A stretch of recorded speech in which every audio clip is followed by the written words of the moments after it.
with the international business sector, and we complied with the requirements we had to meet of the OECD. As you know, we converged our tax rate to a scale of 5.5% at the top to 1% at the bottom for all companies doing business in Barbados. We therefore simplified our position in relation to our tax system, and in achieving that, we had to deploy a lot of manpower and economic resources to get that right. We abolished ring fencing. We also enacted what is referred to as substance legislation, and by and large, we did everything to ensure that we met the highest possible standards that were set by the OECD. And I really believe that this fact needs to be touted significantly, because it is a very important feat to have achieved given the time period that we had. I do believe, in fact, if I may say this, Madam Chair, that the media should have been carrying this, given this far more publicity than it did, but unfortunately it didn't. We now have, Madam Chair, to go on to promote this new product that we have to put in, that has been put in the marketplace. And in fact, we have started that process. We have been going abroad, trade shows, road shows. I myself will be leaving the island next week to lead a delegation in Canada to promote the new product. I did one also recently in New York as well. So we have to I don't want to use the word sell, but we have pretty much to market this new product that we have. The International Business Unit will continue to expand our Barbados tax treaty network. At present, we have some 37 double taxation agreements in force, 5 tax information exchange agreements, 9 bilateral investment treaties. And of course, you know that the more of these tax treaties that you have in place with countries, the more attractive you are for investors. Of course, we can go into greater detail in the question and answer section as we proceed today to expand on what I've said so far. In terms of the industry arm of the ministry, the major commitment of the ministry during the coming financial year, 2019 to 2020, will be the preparation of a national industrial policy to cover the period 2020 to 2055. This is really long overdue. One was done by the current Prime Minister some years ago, around 2002, I think it was? 2007. And obviously that needs to be, we are going to take that into account as the new plan is being prepared, but obviously it has to be updated. Our manufacturing sector, Madam Chair, is performing way below optimum levels, and we have to do better. We're down in our manufacturing sector, whether it is in terms of the number of manufacturing companies, or the number of people employed, or the contribution of the sector to our gross domestic product. We are down. Yes, some things are happening, particularly at BIDC, in terms of the policies that they're executing, but really and truly, we have to pause now, sit down and take stock of where we are with our manufacturing sector, and devise a policy and a vision to ensure we can take the sector forward so that we can generate employment, earn foreign exchange, and ultimately alleviate poverty in the country. Madam Chair, it's a very serious thing. And we will go into greater detail on that plan, I'm sure, in the question and answer. That leaves basically the work of the BIDC, which, as I said, we will come to as well in our presentation on their individual programs, because the BIDC is also actively involved in the promotion and facilitation of business development, particularly in relation to manufacturing, and perhaps even more particularly in relation to the export sector in Barbados. So we are going to give some details as we proceed in the question and answer section. I know that we have a 10-minute limitation, that's why I'm somewhat rushing. And that leaves, therefore, Madam Chair, the CAIPO, our corporate registry, Corporate Affairs and Intellectual Property Registry, which, of course, you know, it maintains a reliable system of public records and an efficient registry service to support commercial activity in Barbados. If you look at the figure in the estimates, you will see that there is in fact a cut to the vote for that sub-program, representing the sums to be allocated to KIPO. And that's because discussions are going on to ensure, because KIPO finds itself really as one of the epicenters of business development of the country. And therefore, efficiency is at the core, must be at the core of how they proceed. And they have the challenges. They have a large number of pieces of legislation to administer. And they have been one of the departments in the ministry that were affected. They were already short-staffed from before. And they were one of the departments that were affected by the recent cuts, government cuts in employment. And that made things a bit more challenging for them. However, it is recognized that more needs to be done, that some work needs to be done to make them even more efficient than they are. And therefore, certain options are being pursued to make KIPO less dependent on government for financial assistance.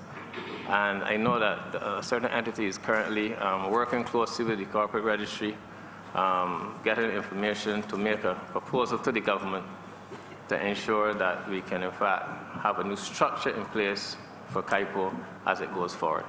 But I prefer to stop there now and entertain any questions that may be asked. Thank you. Any remarks by Honorable Leader of the Opposition? Thank you, ma'am. And good afternoon to Minister and to his team. I certainly welcome them.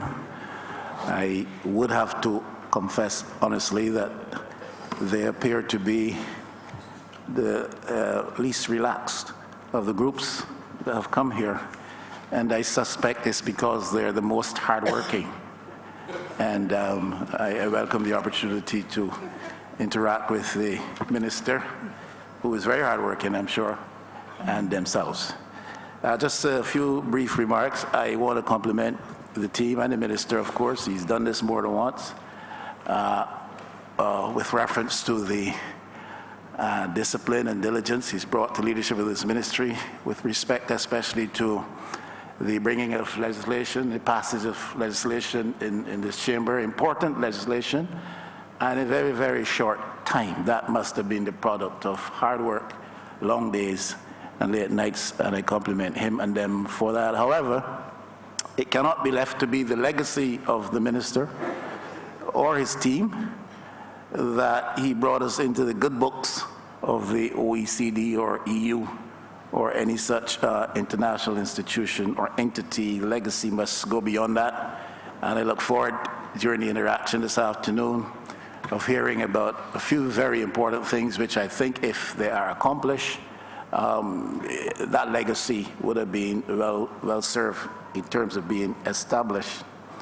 I think, and the minister intimated that in his opening remarks, the opportunity is there, and indeed the obligation is there to reset the platform for manufacturing in Barbados. He described it and its state of health in terms which perhaps make me even a bit more foreboding of the situation, but based on their record, I'm optimistic that they can bring about over time the change, and we hope to hear that reflected in what they say to us today and how these estimates will serve in the effort towards resetting that platform for manufacturing in Barbados. Much of our quality of life today, much of what we have experienced in the last several years prior to the last administration in terms of economic advancement and the building out of our economy resulted from the input of the international business sector in terms of revenue to that economy. We've lost a lot on that. Some may suggest it's the delinquents of the last government or lack of diligence. Some would suggest it's changes on the North American side of things, Canada in particularly so. Some would suggest other reasons as to why we have lost market share, so to speak, and have lost out on a lot of revenue which that sector generated for us. But again, the opportunity and the obligation are laid at the doorsteps of this minister and his team to restore our international business fortunes. I look forward to hearing during the interaction this afternoon from the figures how we propose to make the initial steps under his leadership to get there. I believe that the ministry would understand the importance of further creating a platform with reference to technology. It's very much a part of the way of life in the world today. When it comes to international business sector, it's extremely important, and there are areas with respect to the input and the contribution of technology as one of the drivers to the sector that we have yet to fully embrace and to explore. And we've talked about some of those things in this parliament recently. I look forward to hearing about that effort to further build a technology culture within the culture of doing international business and pursuing industry efforts in Barbados. I believe that we need to find our niche space as a small developing economy in the global space, the global market space. We have been fully persuaded, and that for some time, that for us to really take off in this new era, we have got to look beyond our narrow shores, we've got to look beyond the region, and as we look to the global space, we've got to be competitive because we've lost a lot of the preferential accesses and stuff that we have had in the past. So I look forward to us hearing about those attempts to find that niche space in the global trading and global business environment. And then, of course, the last thing perhaps I'd mention at the outset is that to which the minister referred, and I look forward to hearing about this national industrial policy and the features which will be prominent in the outlay of that and how they will be rolled out. I thank you, ma'am. Thank you. The House is now open for questions. Honorable Member for St. Peter. Thank you very much, Madam Chair. I too want to join with thanking the Minister and his team for the hard work that we recognize that they've been doing in navigating some pretty perilous waters at times, and I think they ought to be complimented for the job that they have done. I'm assuming that the entire team that I can see have been working hard. We've been seeing the ones mostly from the international business sector, but I believe the entire team is a hard-working team. The question I have speaks to the same matter of international business, and I know that industry and industrial development is part of the mandate of this ministry. I'm wondering how, as it relates to domestic businesses, what is the impact on domestic businesses as they try to focus on exporting and earning foreign exchange for our country? What is the impact of these new trading rules, new and it seems developing trading rules and trading arrangements?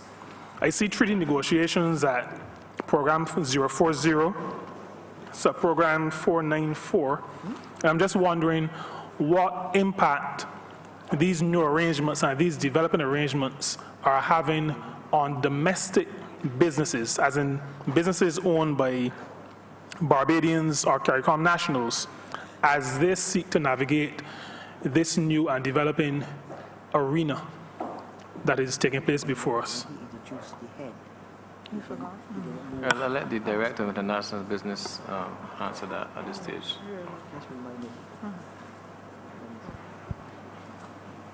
Thank you, Madam Chair. Good afternoon. Thanks to the... Just to introduce yourself, everyone who's going to speak, and your post. Thank you, ma'am. My name is Kevin Hunt, Director of International Business. Thank you for the guidance. Thank you for the Honourable Member of St. Peter for his question. As it relates to the impact of the new measures on domestic businesses, we are now in the period of time where we now have to wait to actually measure that.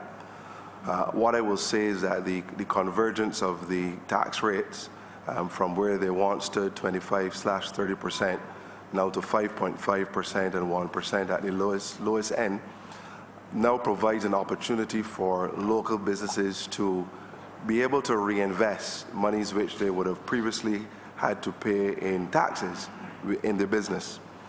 This is where closer development between the Ministry of International Business and the Ministry of Commerce and Small Business Development will now have to take place, where we need to roll out a national action plan as it relates to education of our domestic business market and encouraging them now not just to take advantage of the increased revenue from a personal point of view, but look to redeploy those monies by way of training, by way of IT development, by way of investment in their personnel, which would include, hopefully, increasing emoluments for their staff. So that now has to be done, given the short time that we would have only now enacted the new changes in legislation. Any supplementary? A follow-up question. The director's response focused in my mind on local businesses, locally owned businesses, developing, retooling, reinvesting. What I want to find out really would be what impact does the international trading system and the international trading rules, what impact do those rules have on locally owned businesses? Are there hindrances to local businesses getting their products in the international market? Are there situations where there are no new facilities that allow them to benefit and get their products onto the international market? The focus I want is the impact on these new trading arrangements on locally owned businesses.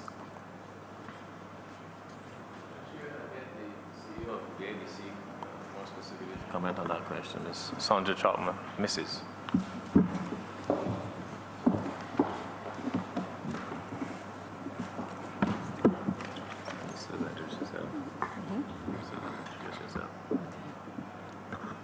Madam Chair, good evening. My name is Sandra Trotman. I'm the CEO of the Barbados Investment and Development Corporation. At the BIDC, our work involved working with the companies on the ground to assist them to not only access the markets, but to understand the agreements and what they can offer. Frequently, the issue arises where companies may not be totally ready to provide the amount demanded. And it is not that they're not producing good products, and some of them are producing to the standards required, but there are greater opportunities available. At this point, I cannot say that there are major hindrances. Sometimes there are non-tariff barriers that are faced market by market, but on a global, when you take the global scene collectively, we believe that the issue with access largely lies on the side of being able to produce and supply the products as demanded. Follow-up question would be, and this is a question that people in St. Peter and other places would be asking, based on what they keep hearing in the news about Brexit, and given our long ties with the United Kingdom, the question that people in St. Peter have is, what does all of this mean? Brexit and EU and all this stuff that they're hearing about that they may not be able to wrap their heads around. What does that mean, or what are the possibilities, what are the impacts, possible impacts for Barbados in terms of our trading arrangements with the UK and with the EU? With reference to the companies that supply the UK, sorry, Madam Chair, with reference to the companies that supply the UK, we have had initial discussions with the British, and we've had some level of assurance that the kind of benefits that were offered under the EU, they should not differ significantly, if at all. The concern comes in being able to frequently, constantly communicate to the clients as they operate and to make available to them the information that will help them to allay any fears they may have as we enter new markets. And the UK with Brexit will be no different. But at this stage, there's not a lot of concern within the sector because of what have been communicated in terms of the UK seeking to ensure that companies will not be disadvantaged. Okay. Thank you. Honourable Member St. Michael West Central.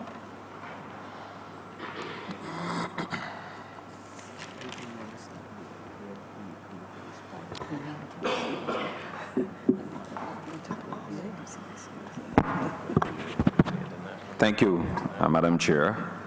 Thank you too to the Honourable Member St. Michael North. Let me first of all congratulate you and your team for what I once described, I believe, as the debate of December 11th, 2018, when you introduced several pieces of legislation to this honourable chamber. As I referred to it then, it was a lot of heavy lifting that you carried on that occasion. And oftentimes, I'm sure that you would have received the compliments from your constituents in St. Michael North, as I received from those who heard you in the presentation as we share political borders. So I really want to commend you and your team for piloting those amendments, including the amendments to the Business Companies Act. Now, I know that the international business sector is a sector that the Barbados Labour Party, I can almost say the brainchild, actually, the Barbados Labour Party, going back to those days of former Prime Minister James G. Adams and the late Sir Harold Bernard St. John, who served in this chamber and who would have done a lot of work in this sector. Barbados has always been perceived as a low-tax destination. I know that we've had a lot of challenges, and you've had to deal with some of those challenges since you became minister. But I would like to find out from you,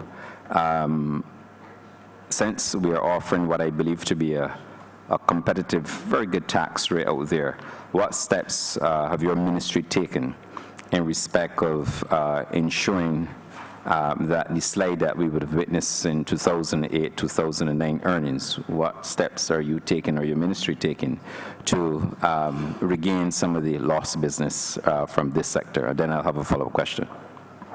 Start the response. I heard the member for the Honourable Opposition Leader make the point about we shouldn't judge ourselves in terms of compliance with OECD and so on. But, yes, hear me no better? Yes, I heard the Honourable Opposition Leader making the point that we shouldn't judge our success by whether or not we satisfy the requirements of the OECD, but unfortunately the rules of the game indicate that we have to do that. It is important that we comply with globally set standards by the world body responsible for the setting of those standards. And we have been able to do that. Now, having met those requirements, we have to ensure that we now maintain very, very high standards. And tied into that is the issue of maintaining reputation. Good reputation will itself attract investors.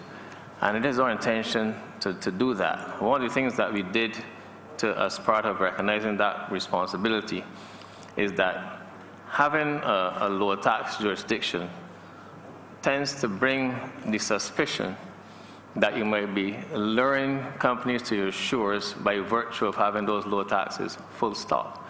But one of the requirements that have been put in place to counter that is a requirement that you enact what is called substance legislation, which is to ensure that you have companies coming and operating within your territory whose core income generating activities are in fact taking place within your territory. So shelf companies and so on would be a thing of the past. If I may use an IT example, IP example, sorry, intellectual property. You may have an entity that has all of its research and development going on in Italy, China, or wherever. Then it decides to set up a company in, say, Barbados, just for the purpose of receiving the royalties and deciding to benefit thereby by the low tax rate of Barbados. Now, we have decided by enacting our substance legislation that no, that cannot be.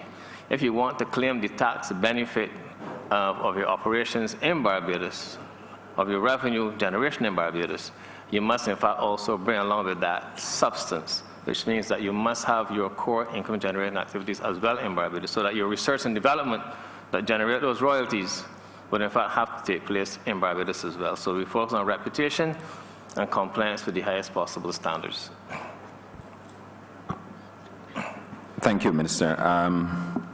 I know with, as a case, whenever there's a new policy initiative, and certainly with tax conversion, I agree with you that businesses of substance will obviously be lured here. And I think, in particular, because Barbados has the benefit of its geographic location in respect of other entities, I'm sure that there are entities within the region who probably find Barbados a more attractive place to do business because of its stability and on-site services.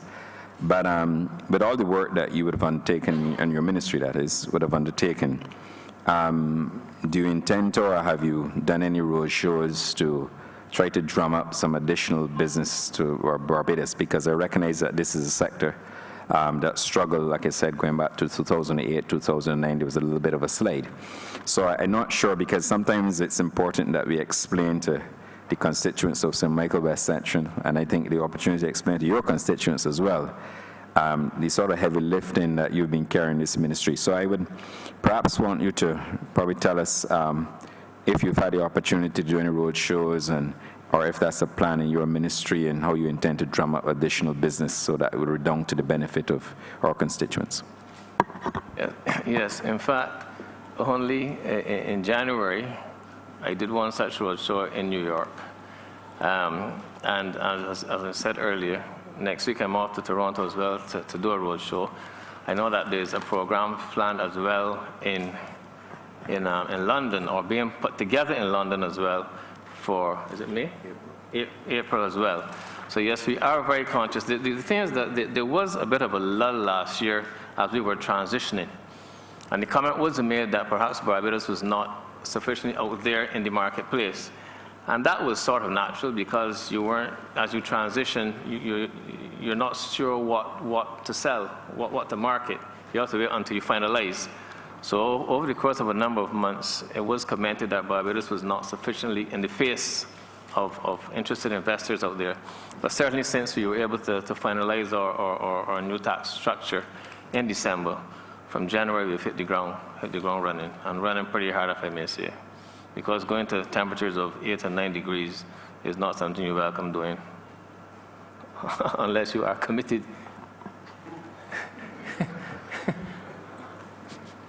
And Minister, my last follow-up question, and based on your experiences thus far, would you say that, and since the change of government, would you say that there's a renewed confidence, or there's a lot of new opportunities pending? You may not want to go into details, but I would just perhaps wish if you could just give us a hint as to what is your experiences in the international marketplace.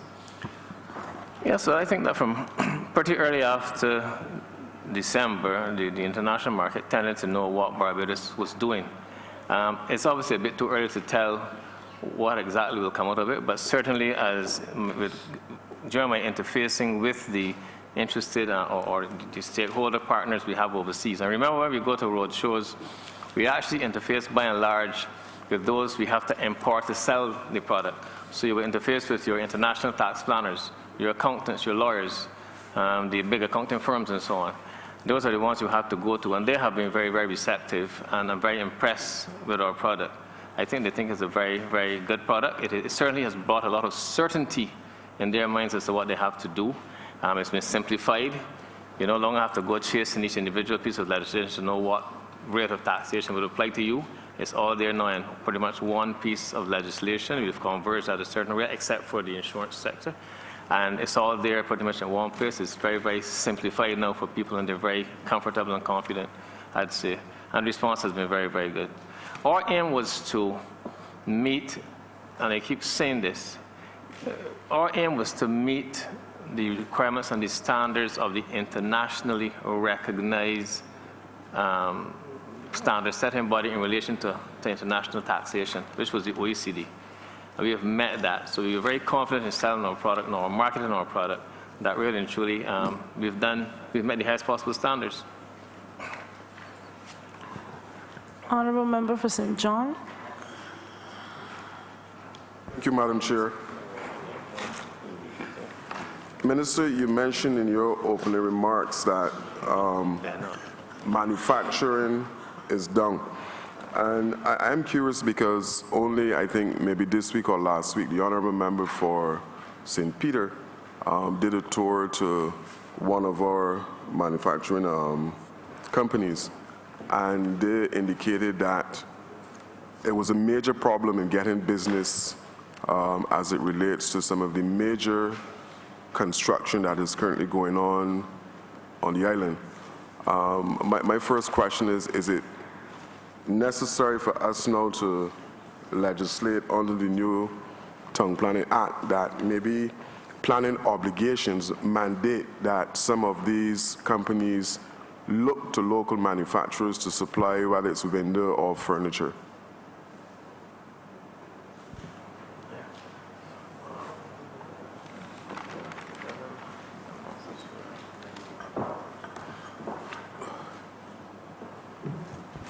Madam Chair, with reference to manufacturing, over the years we've seen a decrease in terms of the type of companies we've had in the sector.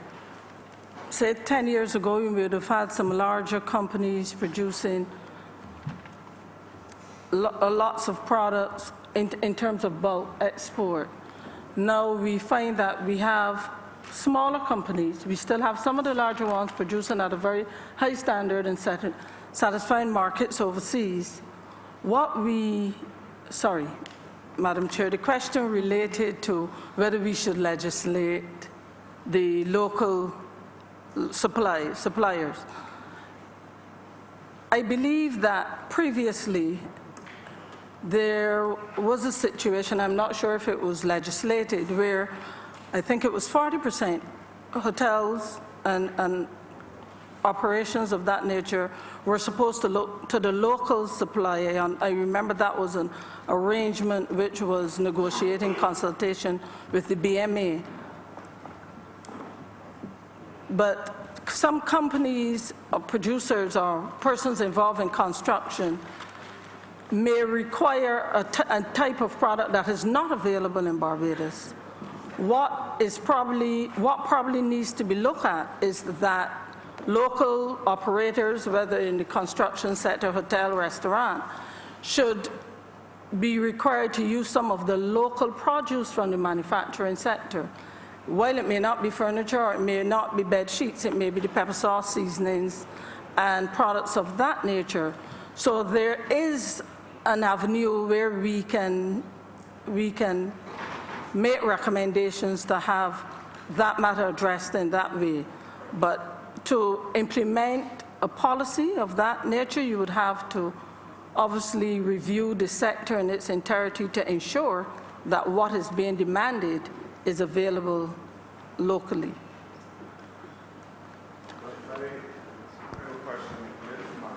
As well. I have a number of old plantation houses in the constituency of St. John. And what input can the ministry provide, or how can persons who are interested in manufacturing, maybe developing a cottage industry, you just mentioned pepper sauce and stuff like that, what can the ministry do to assist with the promotion of maybe starting those type of manufacturing sectors at the rural level? That's it, Madam Chair. That certainly is the role of the BIDC. that is what we do daily. We meet one-on-one with clients, and we help them in terms of formulating their businesses. We are involved in assisting with their design, whether it be product, corporate identity.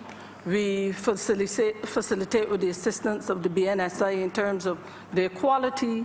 We provide training daily where we will speak to many issues pertaining to the management of a business, even with the food sector for persons in the condiment sector. We're frequently running courses on good manufacturing practices. We also provide training as it relates to preparing for a trade show, whether it be BMEX or one of the international shows. So the whole role and the work of the BIDC is wrapped up in preparing manufacturers, businesses to reach the international market. All companies will not target international market, but it is our goal to ensure that they understand what the international market requires, and as a result, produce at that standard. Thank you. Honourable Member for St. Joseph. Madam Chair, I raised with the Minister the issue of the constant changing of the goalposts that we as a small jurisdiction experience. The Minister is well aware that we are fighting with the EU on matters related to our tax regime. We're also fighting with the EU on matters relating to our financial action task force obligations. I note from your estimates that your vote under professional services is actually modest and certainly less than last year. I'm wondering if the Minister has a view as to the need for Barbados to do any lobbying in the various capitals. Certainly from my perspective, while we have embassies and high commissions in capitals abroad, we are likely to need specialized skills to lobby the political leaders. The Minister would no doubt be aware that a lot of the decisions are being made by the technical people with very little reference to the political leadership. So I'm just wondering if the Minister is of the view that the amounts which are estimated for professional votes, professional services, which in every case appears to be either even or down, would be adequate to fulfill this new demand.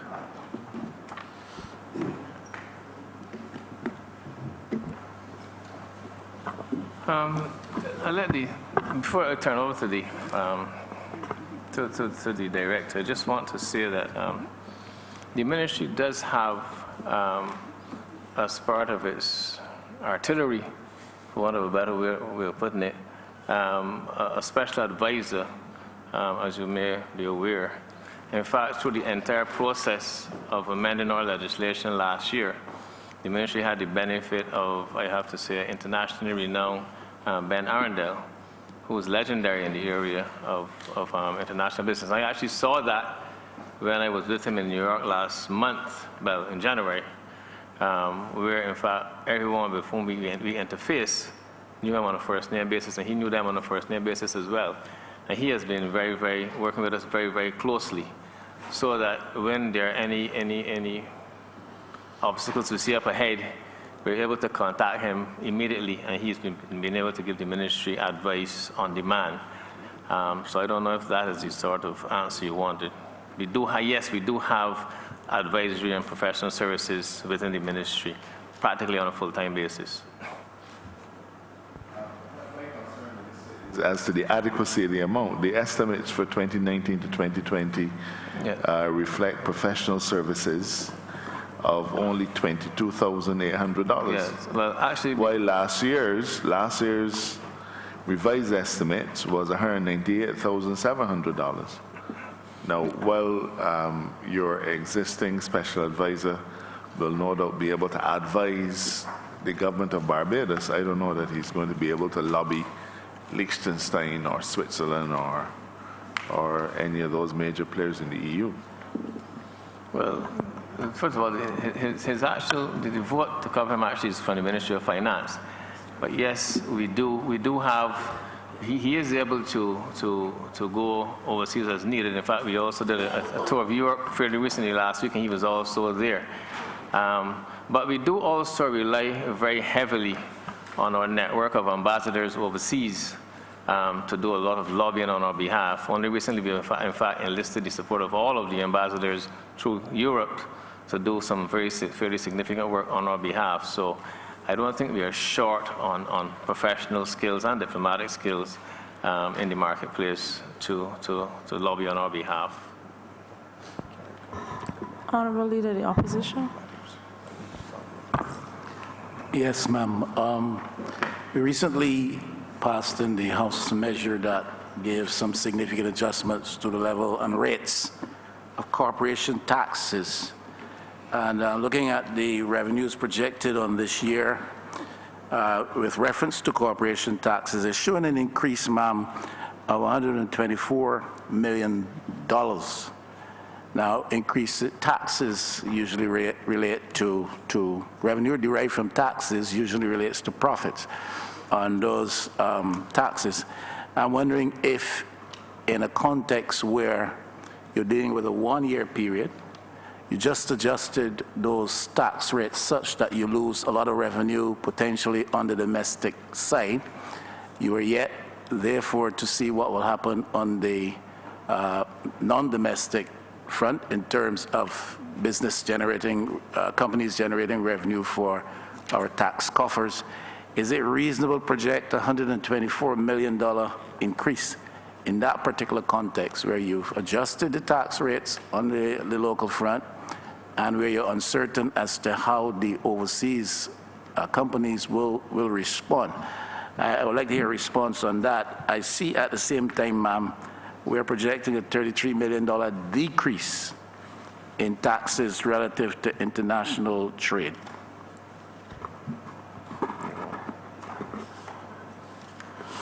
Well, I can only answer that question by way of saying that really that analysis does not really fall within the purview of this ministry. Doesn't? But I would say that the projection in terms of overall revenue, you're speaking of overall revenue increase? Revenue listed here in the estimates of revenue and expenditure for this year to be realized through corporation taxes. It's $124 million more than last year in a context where you've had those adjustments and there's therefore a level of uncertainty. In a context where taxes or revenue, tax revenue derived from corporations relate to their profit margins. I'm just wondering if it is reasonable to project that type of increase. I see it here in the estimates of revenue, corporation taxes. And profits. Taxes on incomes and profits. And there's a $33 million decrease for taxes relative to international trade. I think that the director wishes to make a statement, but before he answers, I would just indicate to you that, as I said, that analysis doesn't really fall from this ministry. But I can also assure you that I was aware of some serious analysis that was going on as we were, in fact, reviewing our tax structure to come to the conclusion that we came. And in fact, the tax experts employed by the government to work in this matter, they crunched the numbers and they're the ones that came up with that figure. So as I said, it doesn't really fall within our purview, but I believe the director may wish to say something a bit more specific.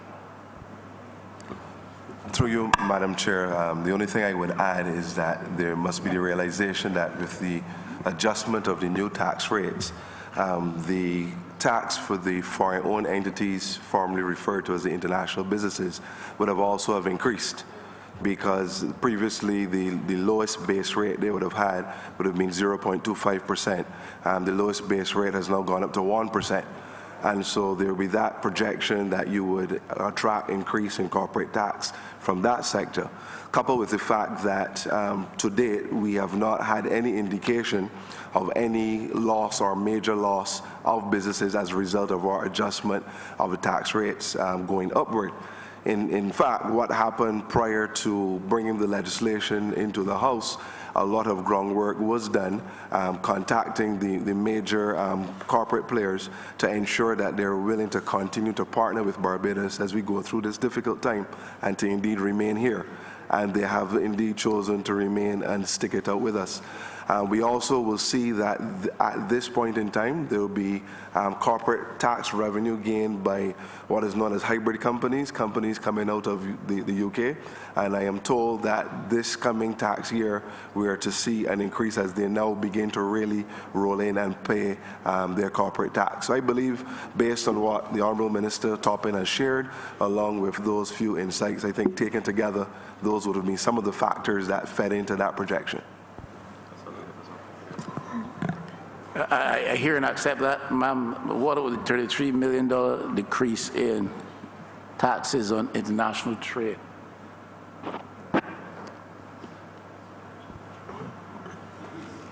Decrease.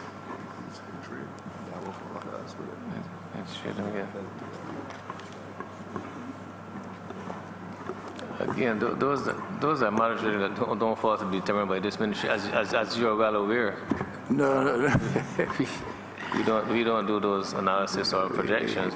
Perhaps the honourable member for Christchurch. Honourable member for Christchurch East Central. Essential. No, ma'am, if it doesn't properly fall to this ministry to talk to us about taxes, I'm prepared to wait and hear from the Ministry of Finance. Right, I was just going to just remind the honourable member that the head to which he refers isn't properly before the House at the moment. I'm not hearing what's being said. Honourable member for he is reminding you of the head that we are discussing at this moment. Honourable member for Christchurch West. We're going around a circle. Go ahead. Thank you very much, Madam Chair. Just wanted to ask the minister, because we heard over the last administration ad nauseum that downgrades did not matter. And have you found in your ministry that the downgrades of our sovereign debt rating have had an effect on what were the international businesses and their registration? Every rating, negative rating, affects a country's reputation. And yes, it is pretty clear that, and the results are there, that as the negative downgrades were coming in, yes, investors were shying away. What I can say happily is that since the change of government, there have been two upgrades. And in fact, investors tend to follow these things very, very closely, because on each occasion when I traveled on the road shows, that it was pointed out to us that by the persons whom we were addressing, that they were very pleased to see that in more recent times, the country seems to be on the mend, and that they were now feeling a lot more comfortable with interacting with Barbados, and were more seriously considering recommencing investment in Barbados or making new investments into Barbados as a result of the upgrades. Why I said that is, I was extremely concerned when we saw two what were essentially indigenous companies. A company that was called Barbados Mutual for hundreds, I guess it was over 100 years it was in Barbados, changed its name to Sagicor. And due to a downgrade, and a sovereign downgrade, because we were told that a company cannot have a credit rating higher than its country. And if the sovereign credit rating of Barbados was so low, this was one of the reasons that they moved, I believe, to Bermuda. And then we saw a second company in Seoul move to, I believe, Cayman. That itself would have been upsetting. But what was worse was when those companies then sold parts of their portfolio. Someone, I think sold 75% of its portfolio to a Canadian company, and Sagicor either sold or is about to sell a significant part of its portfolio. Barbados then, by virtue of having had downgrades, lost what would be significant, and I'm talking about millions and millions of dollars, in what would have been a property transfer tax when those companies sold. And instead of that property transfer tax properly coming to Barbados for Barbadian companies, I suspect that other jurisdictions were able to benefit from that.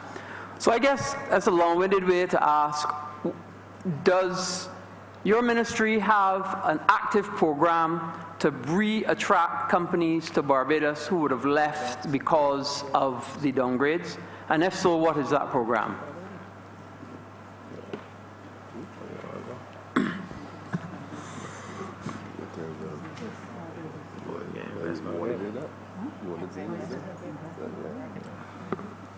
That's, sorry, Madam Chair, good afternoon again. That's a question that is properly funneled through Invest Barbados, which has the responsibility for marketing. What I would say, though, from our end, in terms of international business, not only would we support and encourage, and I'm sure given the meetings that we had, and PS who sits on that board, PS Foster, I'm sure she can add anything else on that matter. What I can say is that we not only intend on going after business that we would have lost, but also tapping into new markets. Markets in Africa in particular that have been identified by the Honorable Prime Minister. And so there is a comprehensive plan to indeed go after those markets, including lost business.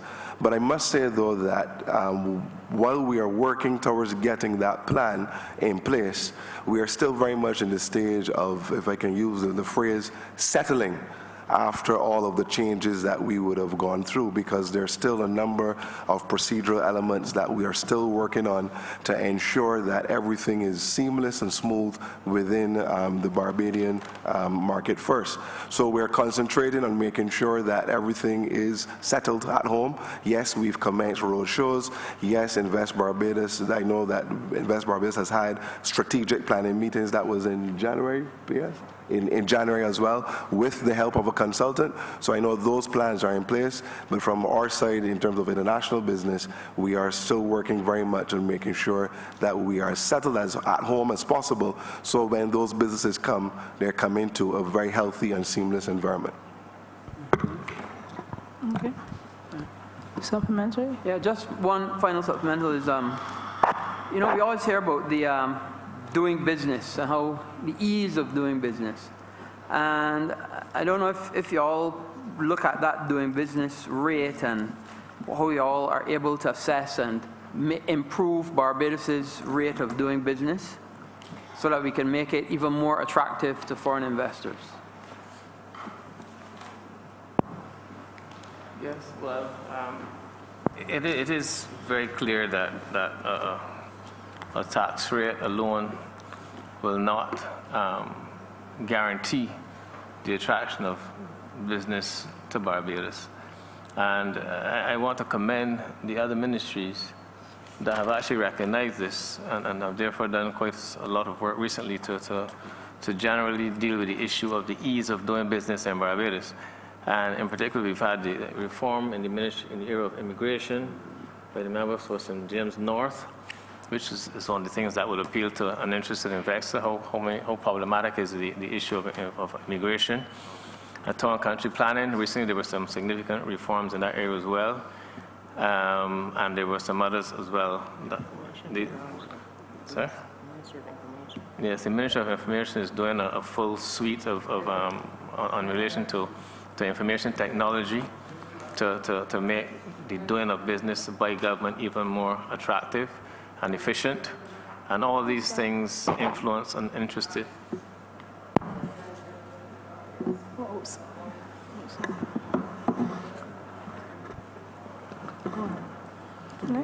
All these things influence an interested investor. So yes, it is pretty clear.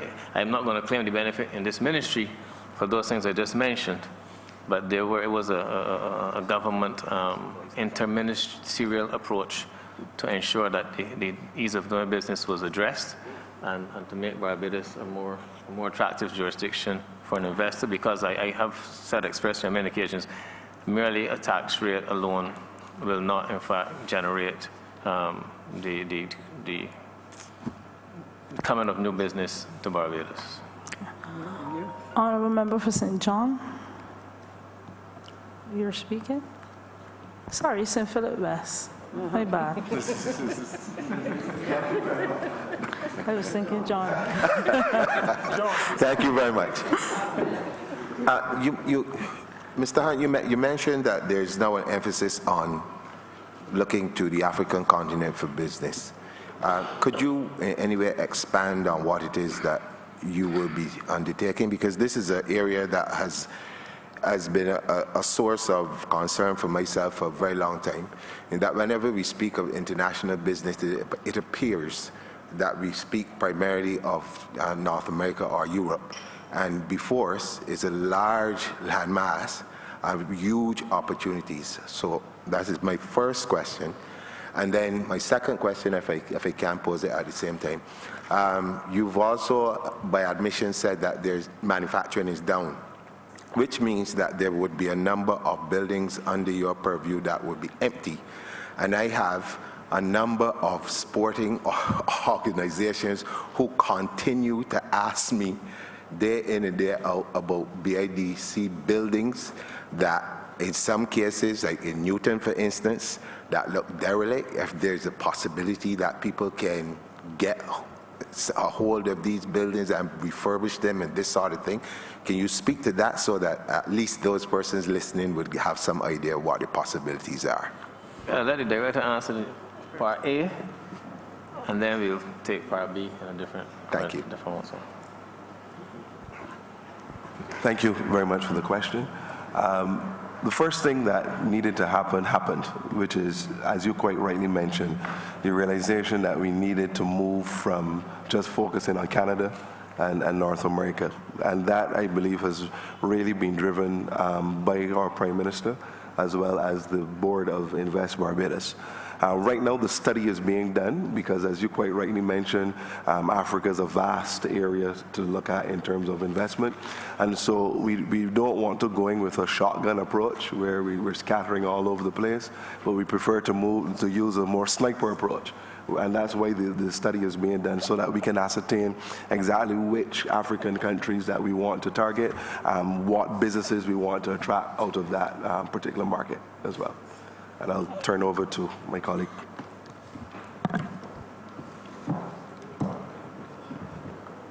Thank you, Madam Chair. Good evening again. I'm really happy to be able to speak to that, because from the queries we keep getting in our office, there's some misconception that the BIDC's buildings are vacant. We have 86% occupancy at the BIDC. We only have 4%, which is unlettable space, and one of those buildings relate to the same building the Honourable Minister was speaking to, the one in Newton. We have a building in Grisette, which is like that, and then we have, there's a building in Wildy, which is unlettable and therefore empty. The 11% that is available but but empty is because it is located mainly in the harbor, where buildings were created for call centers and data entry companies, and we always have to keep some available because some companies do expand rapidly, but there is no large amount of space available. And we've been getting several queries recently, and also queries from persons who wanted to use the space for free. And that's another matter that concerns us at the BIDC, because we're not provided with a grant, with a subvention to maintain the property, so we must collect rents for the space. So we are willing to work with clients who are prepared to join us in a joint venture to bring the unlettable space back into operation, because, as you would appreciate, we do not have the funds to do that. But we do not have a space that is available, warehouses, It just is not there. Our space, the buildings may not look in the best condition, but persons are occupying them. And the tenants, this is for me, you find that the rent is being paid properly, or is that in a big arrears? At present on our books, we have a raise of about 4.6 million. We believe that about 4.1 is collectible, but of course, for accounting purposes, there are some which are not on the books, which we're still going after. At present, we have 43 companies. We're focusing on them for eviction. As we speak, there are 10 companies that should be receiving notices to quit, because we have found that several of the long-standing clients, and some of them, especially in Pelican Industrial Estate, they're not paying. And Pelican is the biggest drain on the BIDC. We lose about $1 million each year maintaining Pelican, because the rents are very small, because traditionally it was created for small businesses. But if we have these small businesses and they're not paying their rents, then we have a problem. And that is our major area of concern. But as it relates to the maintenance of the buildings, I hope the minister doesn't mind that I would really use this opportunity to speak to the fact that we need some funds to maintain the buildings, because what we're doing is rolling over the rents. So the 10 million we get in subvention used to pay the staff at the BIDC and to run our promotion and business development program. The 10 million we anticipate that we will collect in rents, we have to roll them over into refurbishing and maintaining the buildings. So there's no large amount of funds to repair the 4% unlettable space we have. Thank you. Honourable Member for St. James North. Thank you, Madam Chair.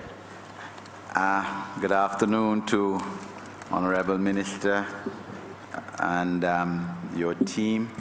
And my question is, in fact, could be construed as a follow-up to that offered by the by the Honourable Member for Christchurch West just now in terms of ease of doing business. We have, as a new government, focused a lot of attention on that. I mean, our highly uncompetitive state that we came and found in May last year at being 133 out of 190 countries in the world in terms of ease of doing business. And part of that, Honourable Minister, had to do with the ministry which you are so assiduously and competently heading within the past 9 months. The corporate registry, for instance, in terms of a 2-3 week time period, which we found in terms of simply forming a company, getting a license, having to write in black ink pen, dot your I, put a capital letter instead of a common letter. Quite frankly, things that, as you would be well aware as a highly experienced lawyer, totally frustrating to not only members of the business community, but of the legal profession too. Whereas in our competitors within this region, a company formed within a day. So therefore, sir, your program 40, sub-program 491, specifically on corporate affairs and intellectual property, but more in the wider framework of how your ministry plans within its competence and within its sphere to assist the government and people of Barbados in making life easier for people who live in Barbados, but also obviously people who wish to invest and who have business interests in Barbados. How do you seek to improve business facilitation and the whole regulatory environment and framework of business in Barbados? so that we could improve this economy. Yeah, registration of business, corporate affairs, international business, the whole sector. I'm going to let the registrar who's been of corporate affairs, who I'm sure has been sitting here today expecting that very question and or comment to respond. But just to say, as I said earlier, it has been recognized that there are many complaints in relation to the corporate registry. Some I have to say are unfair. Some are unfair. And there are some that are more valid. What I can tell you, and the registrar will go into more detail, is that there is now a move to increase the speed of having applications for incorporations and process, in that there's a significant move now to online registrations at the registry, and both in relation to the corporate registry and the intellectual property office as well in the ministry. As a broader point, I would say what I started to allude to earlier, that the government is conscious of the needs for reform in the corporate registry, and to be blunt, the government is looking to move in the direction where the corporate registry goes off book from government, quite frankly. And there are, as I may have said earlier, people on the ground in Barbados gathering some information from the corporate registry to move in the direction of making submissions to government as to how they think efficiencies can be improved at the registry, and that their findings and proposals or recommendations or positions should be made known to government by the end of March. But that is to speak to it broadly. I would ask the registrar, who can more than ably defend her department, to know coming at this time. Yes. Thank you, Madam Chair. I'm Heather Clark, the Registrar, Corporate Affairs and Director of Intellectual Property.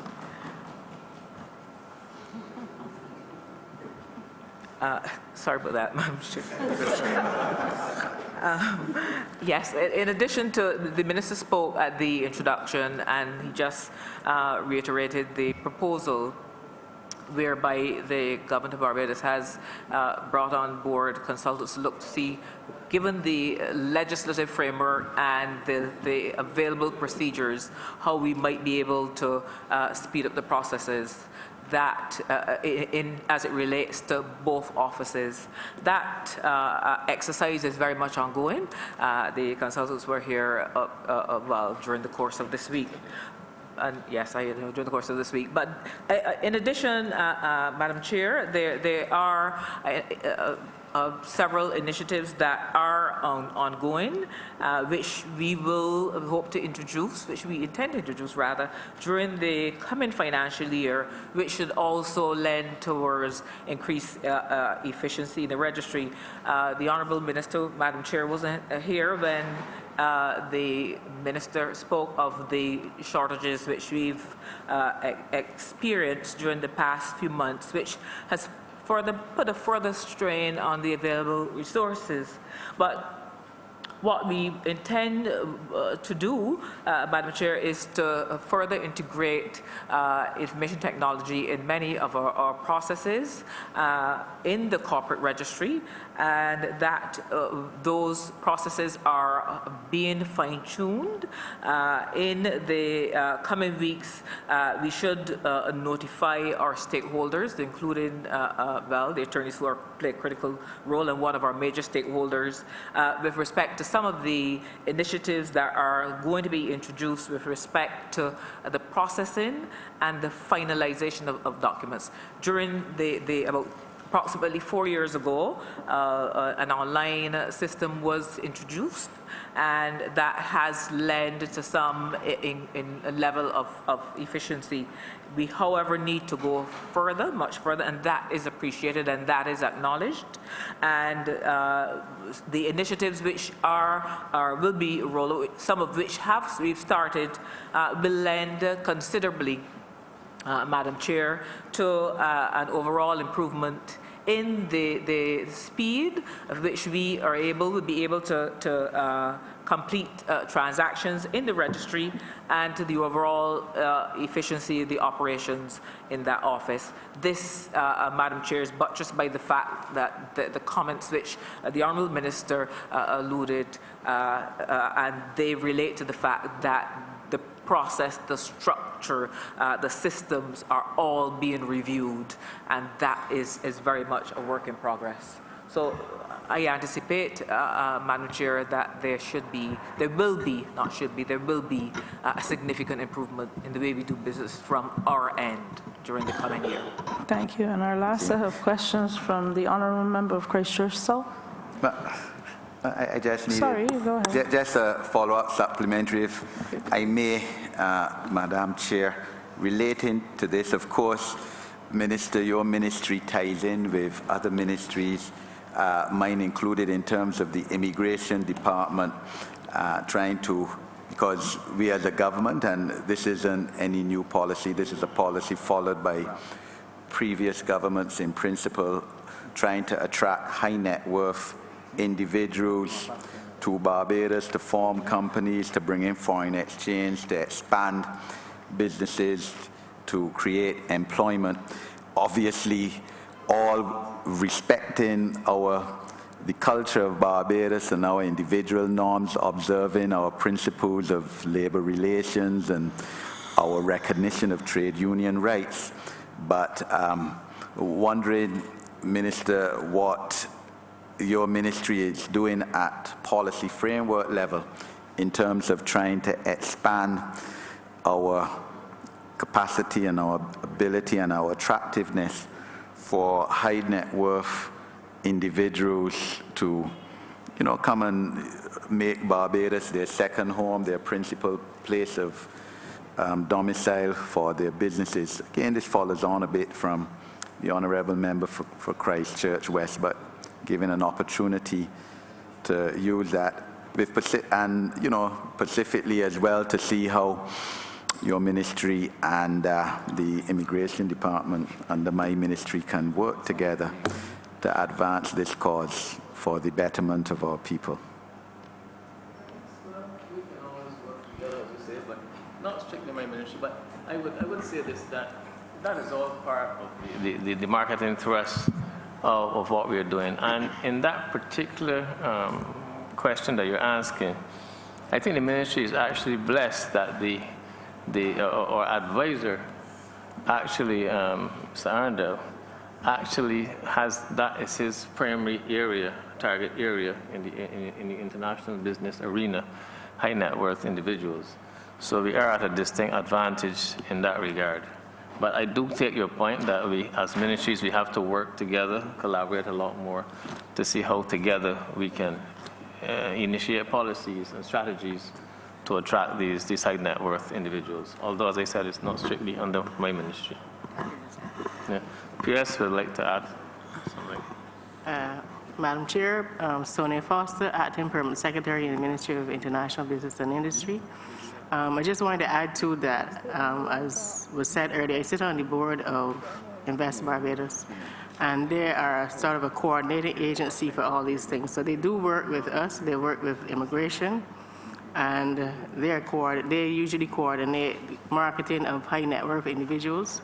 And when they bring them to Barbados, then they also work with our ministry, they work with immigration, all other agencies, whether it be the police or town country planning, to ensure that it is a smooth transition from where they're coming from to Barbados. So we are actually working together comprehensively to deal with this area. Thank you. Honourable Member for Christchurch South. Very much, Madam Chair. I think, Minister, good afternoon to your team. I think your CEO of the BIDC made partial reference to something I intended to raise in relation to industrial estates. And I think you said 96%, you have 96% occupation. 86? 85% is occupied. 11% is available but unoccupied because of the nature of those spaces, and 4% are unlettable. Right. I wanted to raise a somewhat larger issue in relation to industrial estates, and to make the point that the profile of these estates has changed. As you know, that was an outgrowth of the Arthur Lewis industrialization by invitation policy back in the 50s and 60s. And those estates, Minister, you know about Grisettes, for example. And then there is Newton and the airport and the harbor, 60s and 70s, bristling with activity. And in recent times, we have not been seeing that. And one can be misled into believing that business has actually declined. That is not necessarily so, because a lot of business has gone into the local communities. People have migrated from the estates and have gone into the local communities. So there has been a migration away from the industrial estates. And of course, after the tax holidays ended, some of them would have left. So I say a migration, the actual physical migration has been out of Barbados, but business itself has migrated into local communities. You have people doing their businesses at home, you have mechanics doing their businesses next to their houses, and that, I suppose, has been evidence that business has not contracted, that's the term I was looking for, but that business has actually expanded in Barbados. And I think we all agree that if an economy is to become prosperous, we must encourage business, and secondly, we must encourage businesses to make money. And we have hundreds, thousands of young people in Barbados now who are interested in business and who are interested in self-employment.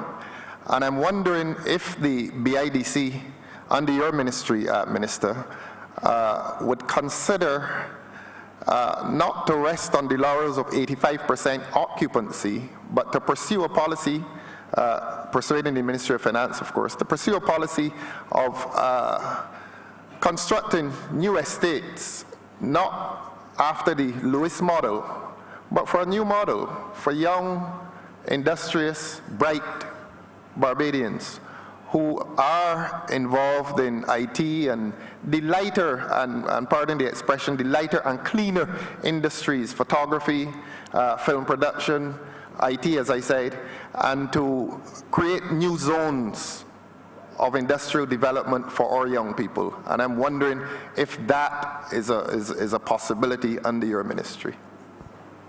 Okay. Madam Chair, I will say certainly. It is a proposal we have discussed for several years.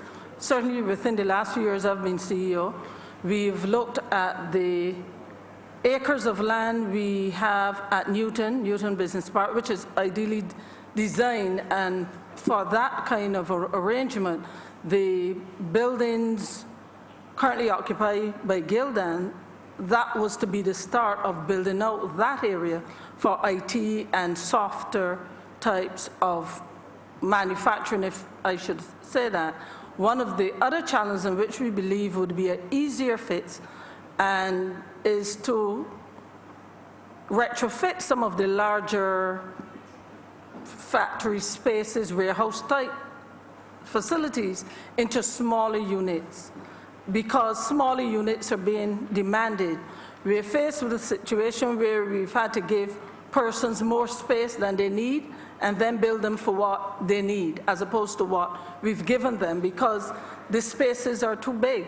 And we believe that we should enter into a program where we can retrofit those spaces, reduce some of them. We've been able to accommodate that kind of arrangement in the harbor, but the large facilities, and to some extent at some of the smaller units we have at Grantley Adams and the Pine, but the larger ones, we still have too many industrial estates that are too large for the kind of operations we have in Barbados. But the funding is a problem. Yes, and when we say funding, is this the department starved of funds from government, or are you talking about funding by these entrepreneurs? We're talking funding from government. As I said before, we do not get any funding for capital works. We're just rolling over the rents we receive to maintain what we have. We thought of going after a loan arrangement, but it was difficult under the recent economic conditions. Hopefully, after we are through this program, maybe we'll be able to secure a loan, because certainly we wouldn't get grants to build industrial estates. But to get a loan somehow to put down some new modern estates, that is definitely what's needed in Barbados. I can say to you happily during this exchange, a minister in the Ministry of Finance is looking in your direction with some interest in what you're saying, of course. Okay. And I would want to urge you seriously as a department, and to urge the minister, as a minister in a progressive government, to pursue a policy in which those buildings can be, I don't know if this is a term, micro reconfigured to accommodate our thousands of young entrepreneurs in this country. And I see the honorable member for Christchurch East Central present and very, very interested in the discussion. So I would suggest that with some matter of urgency, he be petitioned on behalf of the young people of Barbados who deserve that opportunity. Thank you very much. Ma'am, I just want to ask for inquiring minds, for the, coming down a little bit, for the potential small business owners. I'm aware that BIDC, I believe, stand on the correction, did a course with fashion design, and I understand that they did quite well. How easy is it for a young person who came up with a good model to enter the overseas market with respect to being paid? Because sometimes when you sell online, is it easy for them to access the money? Because somebody I know was having issues along that line in terms of she found the market, but in terms of being paid online, PayPal or whatever, it was proving a little difficult. Do y'all help with that? Okay. The payment range, Madam Chair, the payment arrangements are kind of out of my league. Okay. But I know that there is a young Barbadian who is doing just that, but she does not operate from Barbados. Okay. What we have done recently at the BIDC she spoke at our Innovate conference, and we brought her in to actually train. And there's a training program currently ongoing or soon about to start, where this person, who actually does not even manufacture, design, and source garments for a certain type of body, is able to export all over the world and be very successful. So she is currently running a course for the BIDC and how you can do just that. So feel free to Thanks so much for that. I'll remember for St. Michael, West Central. Final question. Thank you, Madam Chair.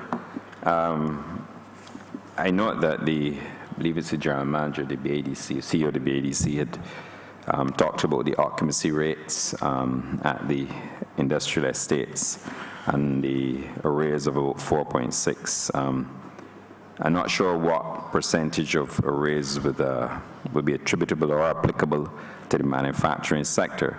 But I know going back in the 1960s and 70s, manufacturing was the bedrock of the industrial estates in Barbados. But I want to find out and to ask the CEO, has the BADC commissioned any studies to address the issue of competitiveness and profitability in the manufacturing sector? With the use of attendant technology, because I know that, like as I said before, that sector, especially manufacturing, is very competitive. So I just wanted to get your views on in respect of manufacturing in Barbados. Okay, Madam Chair. There was a competitiveness study done in recent years, sponsored by the IDB. It didn't specifically speak to manufacturing, but the industrial policy we're looking to put in place and to roll out would address that. We will be looking at the constraints and the conducting research to determine the type of manufacturing that may be best suited to Barbados at this stage in our development. And the process, which process is best suited to Barbados, because you know with the value chains, the whole product don't have to be produced in one place. So we are hoping that the industrial policy can bring up that kind of information, where we will conduct research, we would review the sector, we look at the issues we're experiencing with the constraints, and hopefully we will be able to address them over a period of 5 years. So to answer the question asked, we haven't conducted a study in recent times, but it is anticipated that that will happen within the next 5 years. Thank you. We invite the Honorable Minister of International Business and Industry. Sorry. Honorable Member, Andrew. Yes, you have been the face of international business generation in this country, at least certainly since May 2018. I don't think it is simply because of the fact that you are Minister of International Business. It has a lot to do with your energy. I think that you've certainly energized the international business sector. And you've also indicated to us that you have had a number of road shows and you've been visiting a number of areas in the international arena and promoting international business in Barbados and certainly the international business sector. Are you satisfied, though, notwithstanding the fact that we have had this suite of legislation, that Barbados has done enough to make ourselves more competitive, and at the same time, where the EU and the OECD is concerned, are you satisfied that the blacklisting of Barbados is not still something that is in the air?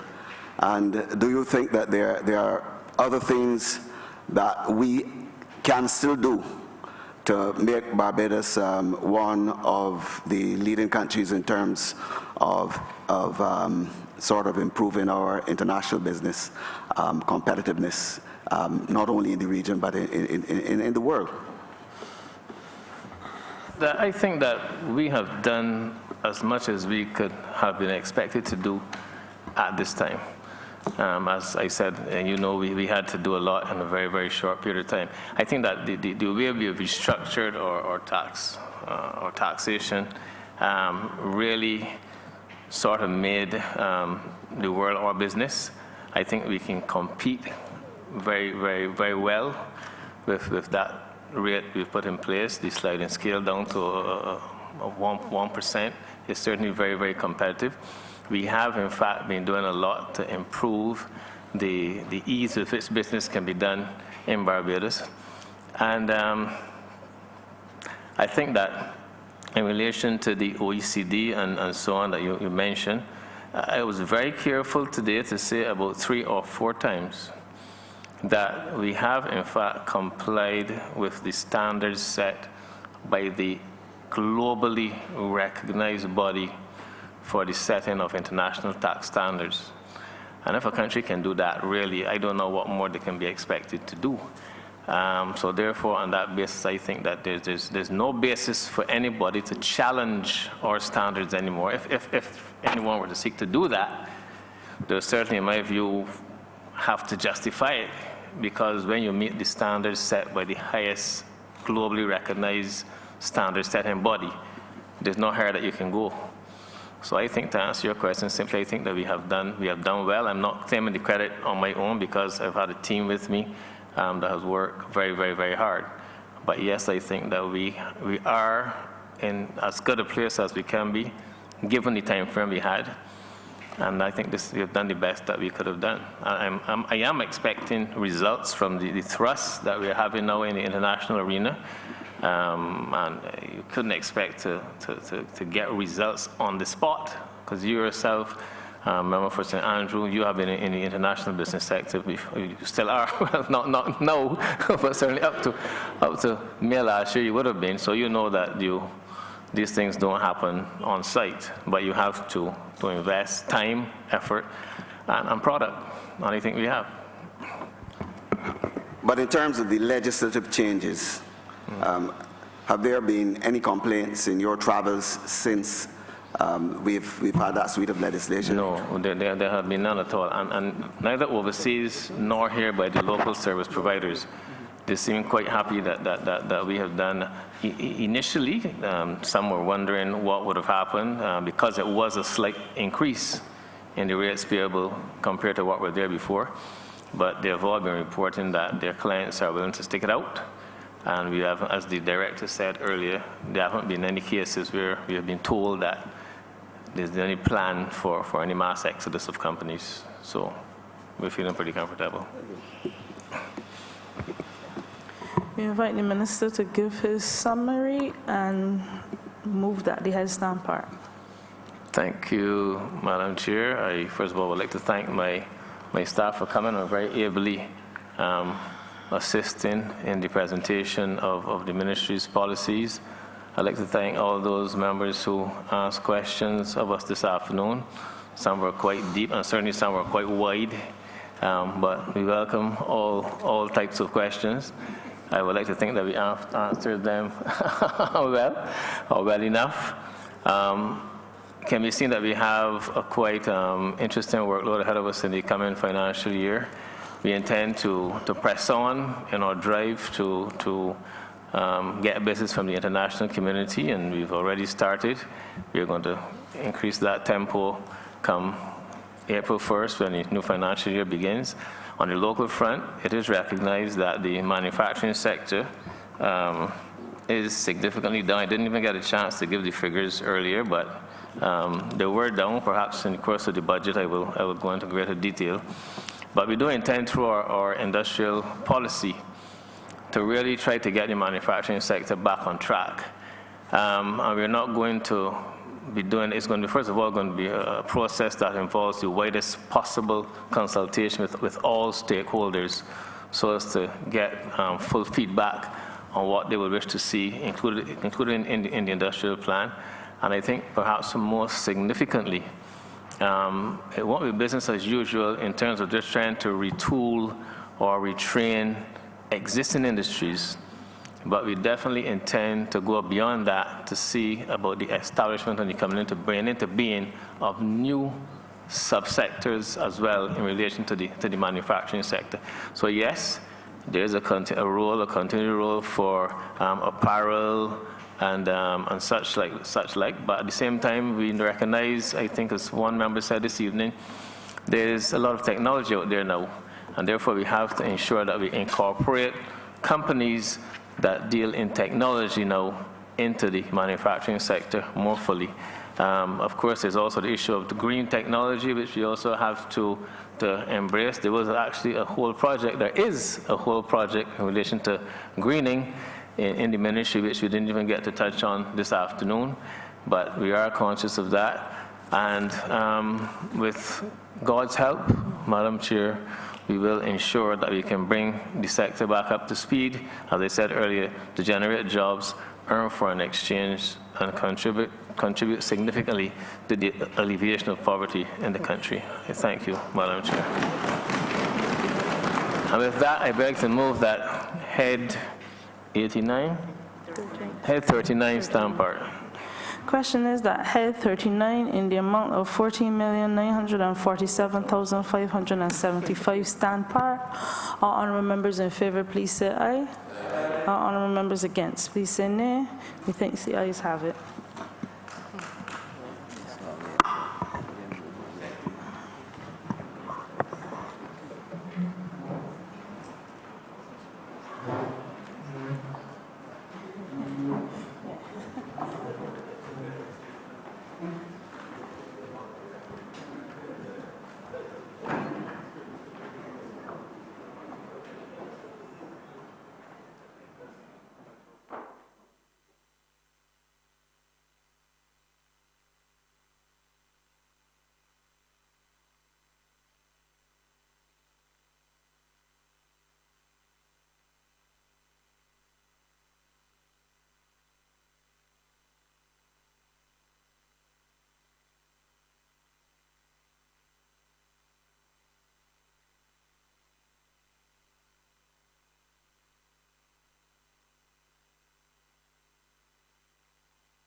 Head 36, Ministry of Energy and Water Resources, in the amount of $31,396,706.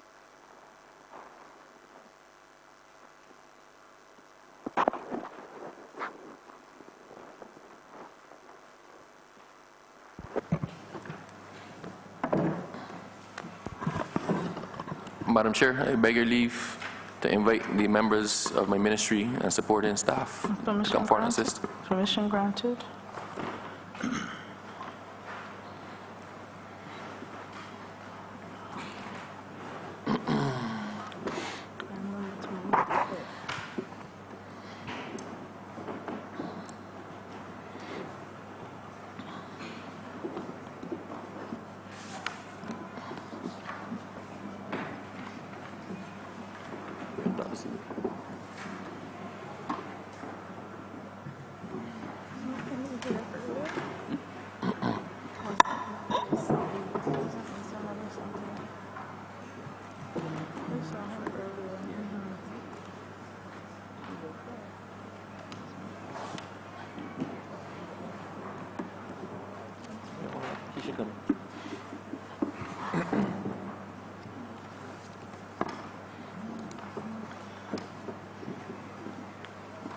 Madam Chair, we're here in respect of Head 36, Ministry of Energy and Water Resources. Under our ministry are the following statutory corporations: the Barbados National Oil Company Limited, the National Petroleum Corporation, Barbados National Terminal Company Limited, the Barbados Water Authority, and the Electric Light and Power Committee. I would just like from the outset to extend the apologies of Ms. Lizelle Weeks, the chairman of the LPAC. She had to travel, and Ms. Lady Worrell, who is the chairman of the Barbados Water Authority, had a family emergency, and she left in the wee hours of this morning. I now invite the Honourable Minister, Energy and Water Resources, to give her opening remarks. I ask that you move the head. Madam Chair, these are exciting times for our ministry. I've been charged with an extraordinary task in respect of global impact, and the most important task of our ministry over the next year and the years following is to identify the roadmap that will take Barbados to become, by 2030, at least a fossil fuel free country, and at the minimum, a carbon neutral country. This is a very, very important task that requires not just the efforts of our ministry and its staff and all of the statutory corporations which fall under the ministry, but this is a task that requires the efforts of each and every Barbadian. Climate change is perhaps the greatest issue facing the world today, and as a small island developing state, we are particularly vulnerable to the impacts of climate change and the rising ocean levels. I mean, climate change is such a major issue at the moment that I think it was about 2 weeks ago, that peoples in the United Kingdom went on strike to highlight the effects of climate change. It is a younger generation, and I do include myself and some of my colleagues, not all, but some of them, within the young and the leader of opposition, as younger generation for the purpose of this. I mean, it is we who will be on the forefront of the fight against climate change and trying to protect the world from becoming a place that is really inhospitable.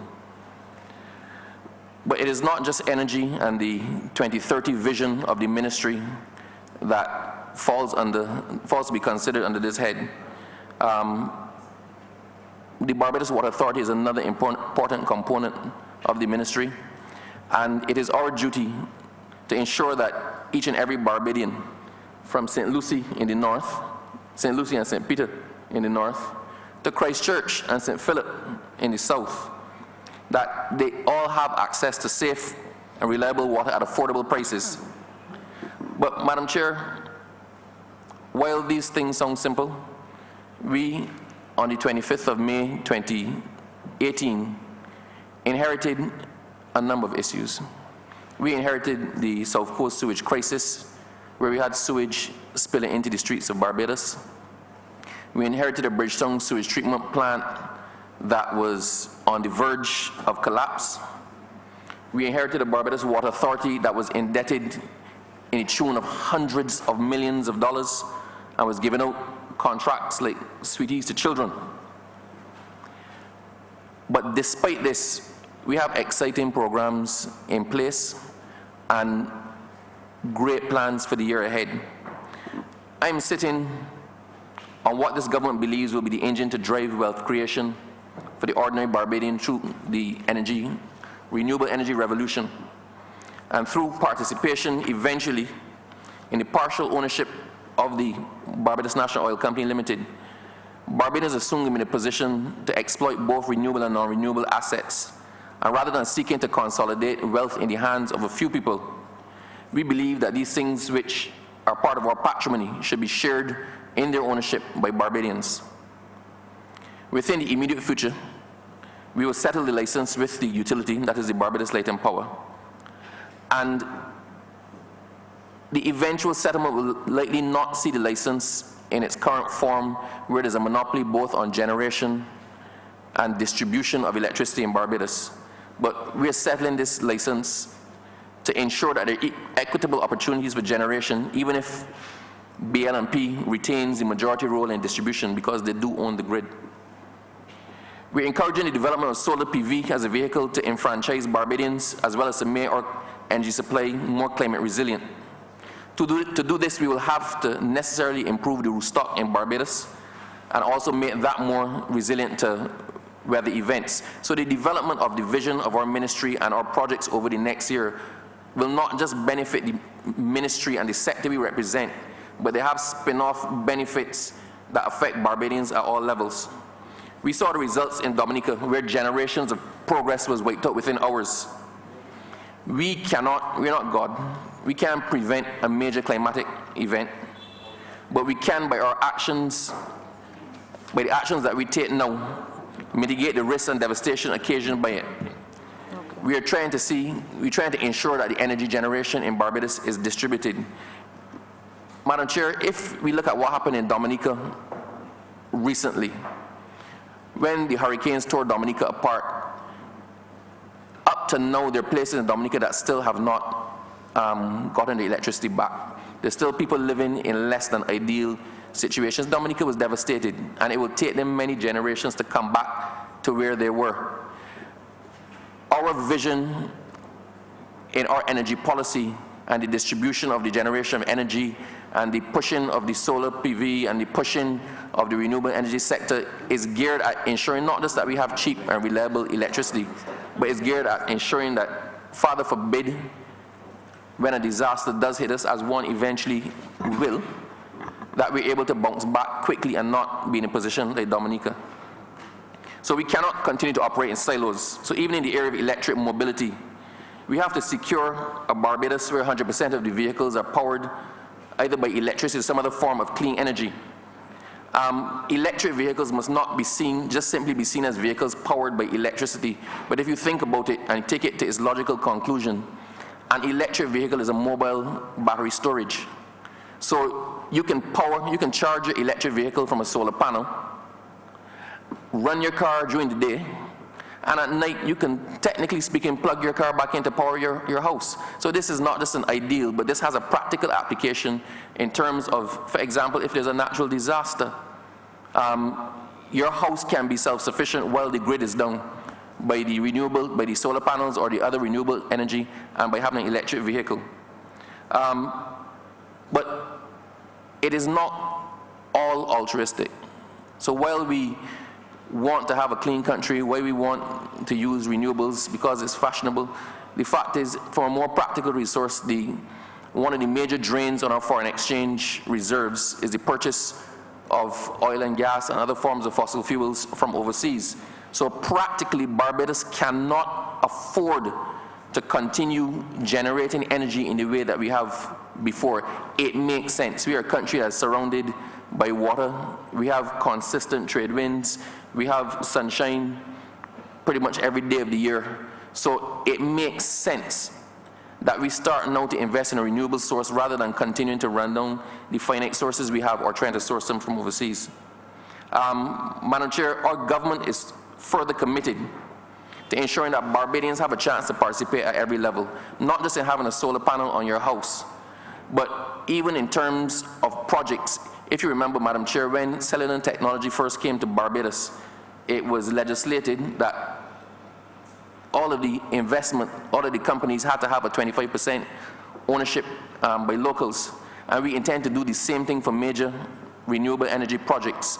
So whether it be an individual, or if the individuals can't afford it by themselves, whether it be through pension plans or credit unions or some other vehicle, we plan to secure a place in this revolution for the average Barbadian, so that the average Barbadian benefits from our progression as a country towards renewable energy.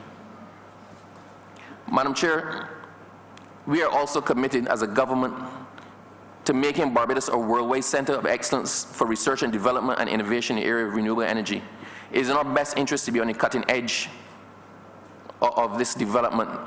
Barbados pioneered solar technology with solar water heaters, and we allow the rest of the world to pass us out.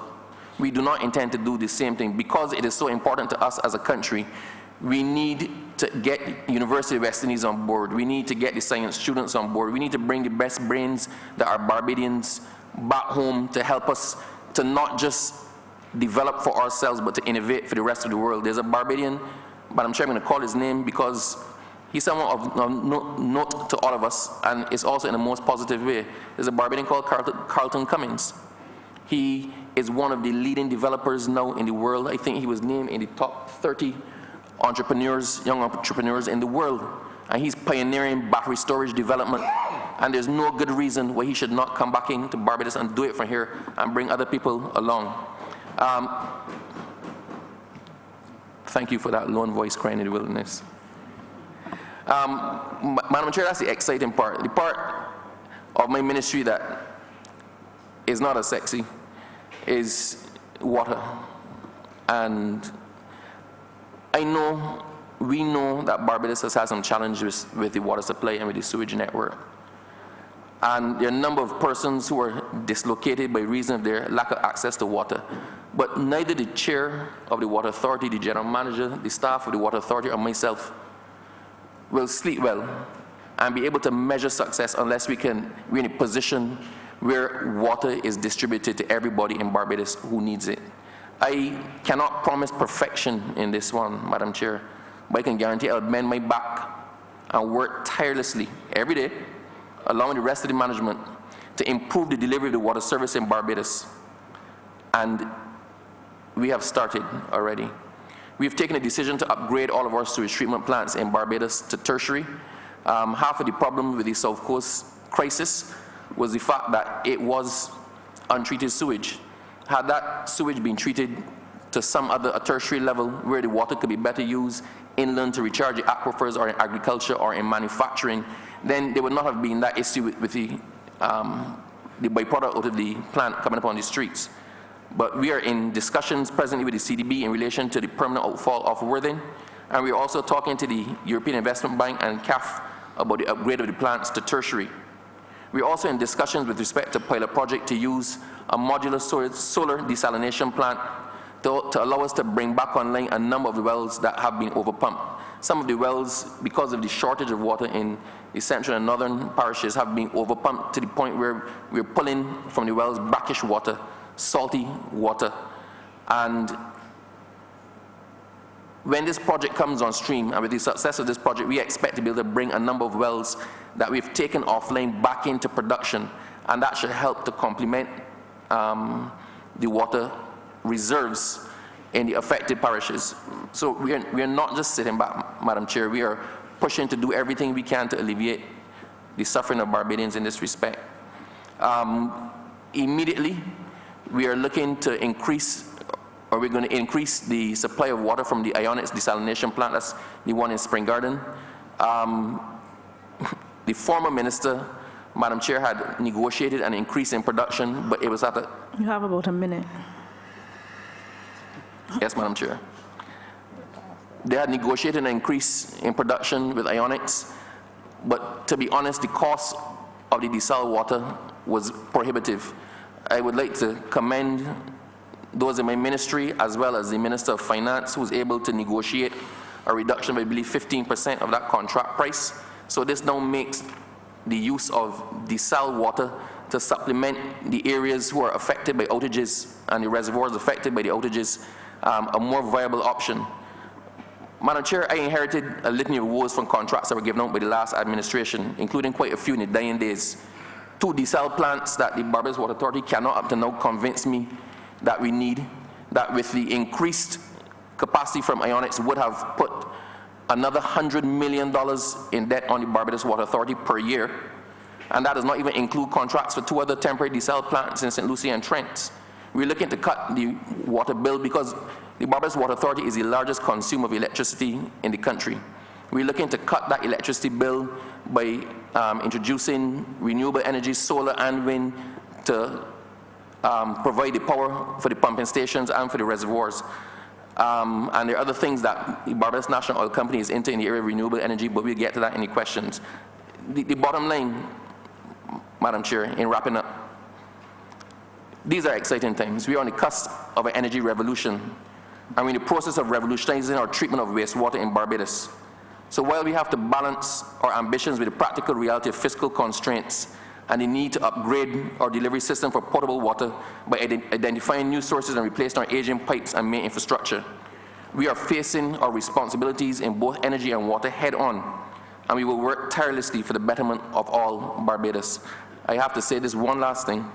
I want to thank the staff of the Barbados Water Authority who work above and beyond the call in carrying out a near miracle on the South Coast and getting the sewage crisis under control. The Barbados Water Authority often comes in for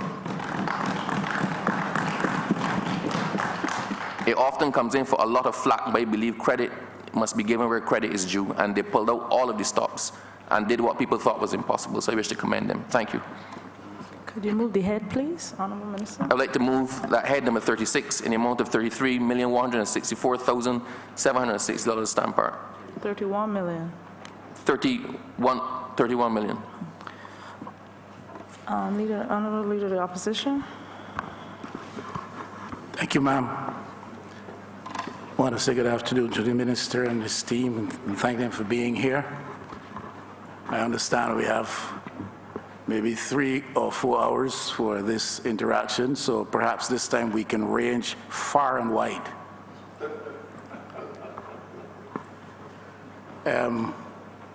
I have reserved my softest strokes and easiest questions for this particular minister because he does vote for me, and I anticipate that he will again. So I plan to be very kind to him. But some broad areas which I hope the time he has will allow him to address for the interest of the Parliament, certainly my own interests and the interests of the alternative voice in Barbados, which I seek to represent. A few things upon which I hope he will be able to not only wax eloquently, but wax fulsomely. And one of them he referred to, and that is the matter of redressing the monopoly situation that obtains in Barbados with respect to energy. This party, in a former administration, is to be credited for significantly changing, revolutionizing the matter of telecommunications in Barbados. And I think that the energy monopoly, which it virtually is, that now obtains, has similarly to be addressed. As we go forward, I look forward to hearing in greater detail how that constitutes a part of the vision of the minister and his team, and how it's represented in the estimates before us. Concomitantly, of course, is the question of the renewables, the renewable energy. I'd like to hear some more fulsome details with respect to that vision. We hear a lot of talk about changing the whole culture around energy in Barbados, getting into the renewables. We have set cutoff points at 2030, is it? We're working towards, and he suggested as a minimum a carbon neutral situation. So I'm asking that in the time he has and the team, that we may have some responses on the matter of detailing for us the vision for the renewables in Barbados.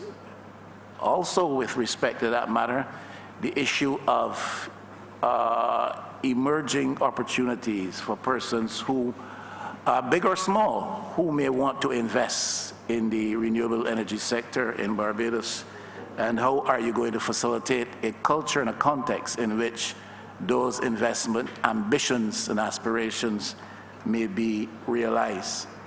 The state is a big user of energy, and if we are going to change the profile of energy use in Barbados, the state must lead by example, and therefore the whole business of cost savings to the government would be a question we would want to hear addressed insofar as that particular energy use profile is concerned.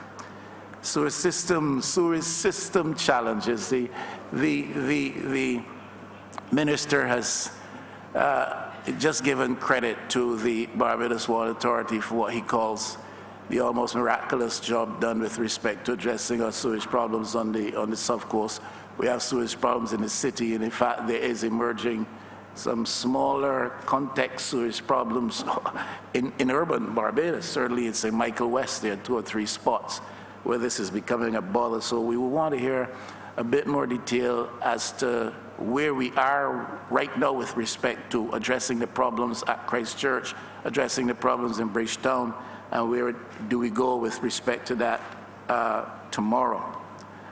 Offshore energy exploration, I see that there's some signature bonus provided for here in the estimates. I imagine that might relate to that, and I would imagine that the minister's team would speak to the offshore, potential offshore energy exploration and the plans to address that. If you're talking about embracing the renewables, then we have to address what do we do with potential resources existing offshore in Barbados, and the possibility of exploiting and exploring those for the benefit of the country. Contract renegotiations, the minister did speak with that. That is an ugly and dark topic in Barbados, almost entirely across the landscape of government with respect to various ministries. And he has just indicated to us that there's a story of woe with respect to contract situations relative to the Barbados Water Authority, for instance, and we want to know where we're going with renegotiating the state and government's position with respect to some of those unfortunate, now existing arrangements. And perhaps I come from St. Joseph, Madam Chair, and my navel string is buried there, my roots are lodged there. Yeah, always admitted I came from St. Joseph. Never had a problem with that, man, not at all, not at all. I come from St. Joseph and proudly so. But the issue is, ma'am, what befalls those who reside in the east of Barbados, St. Joseph, St. John, St. Andrew, and other parts near the east of Barbados with respect to the water difficulties and challenges which they're having. We understand it's being forecast right now that there's going to be a period of drought descending upon us, and I dread to think what would befall those who live in those parts. So these are some of the broad concerns which I have, which I'm sure the minister is quite capable of addressing, and he has a worthy team along with him, who I'm sure will assist him in any lack he might personally experience. I thank you. Thank you. The host is now open to questions. Please remind our guests that as you speak,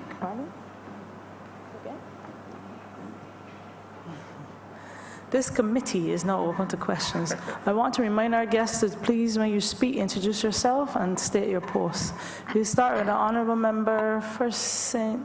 Peter, Lucy.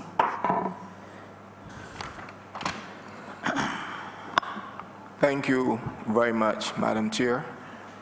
Good afternoon to the Honorable Minister and his team.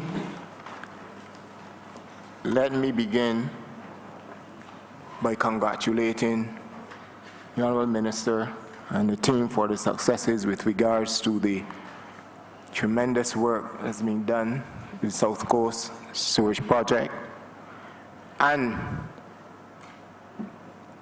dealing with the problems at the Bridgetown Sewage Project as well. I know that he is a very hard-working minister. I can see from that, not just a minister, but in his former life, I might add, he's been very hard-working as well. And it is because of the successes registered so far with the projects that I have a sense of hope this evening, because the people of St. Lucie sent me here as I left this morning, having had to struggle, really struggle to get a bath because there have been dry taps in St. Lucie, in areas of St. Lucie now for the past few weeks. The situation which visited us from June 2015 to early 2016 is upon us again.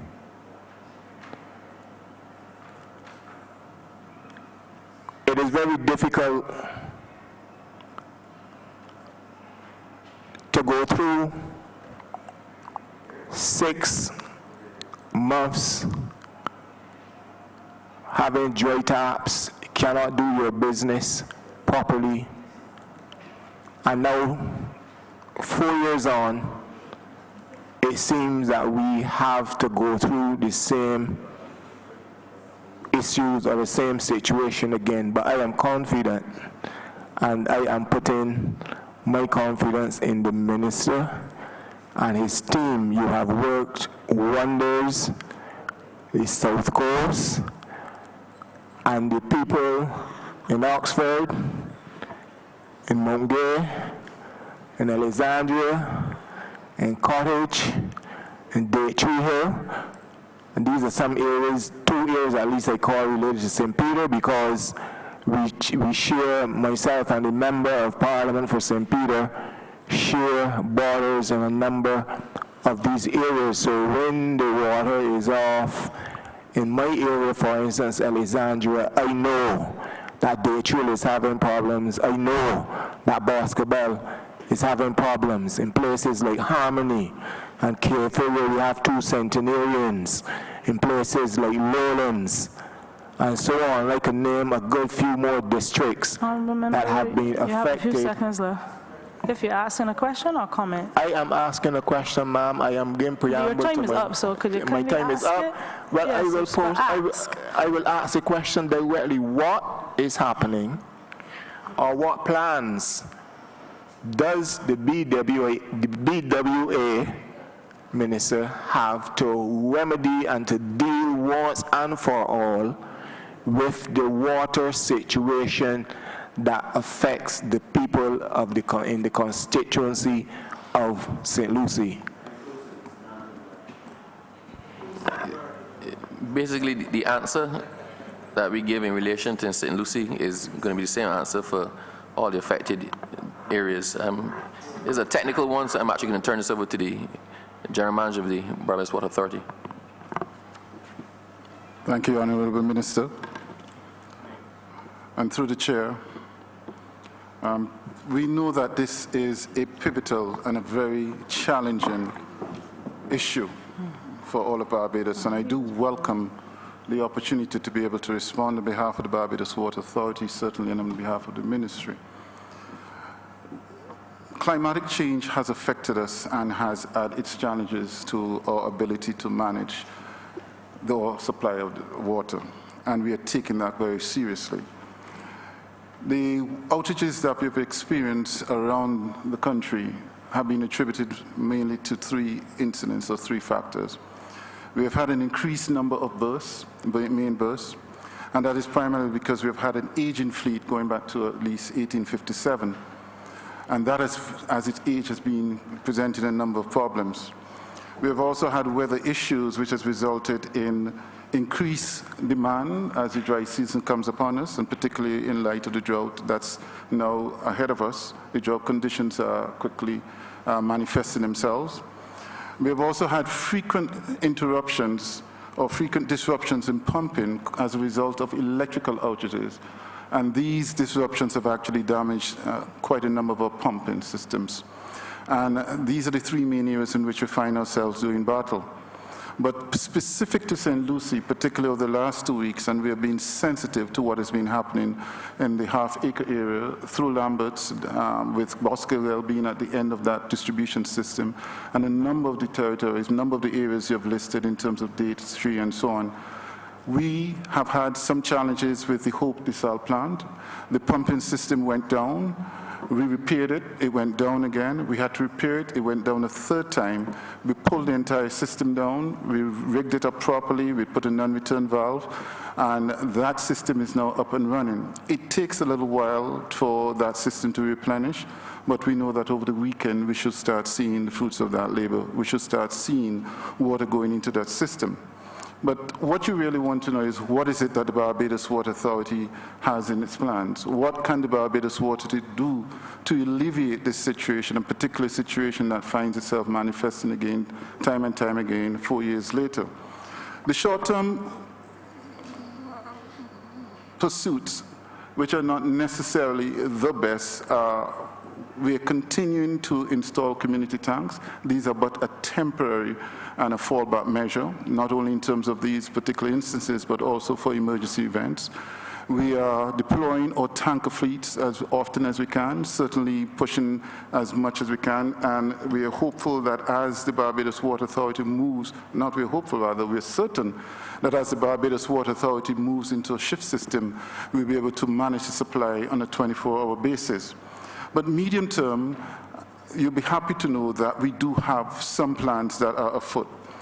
In the case of the St. Joseph area, we will be installing, completing rather, the installation of a booster station in Bushy Park.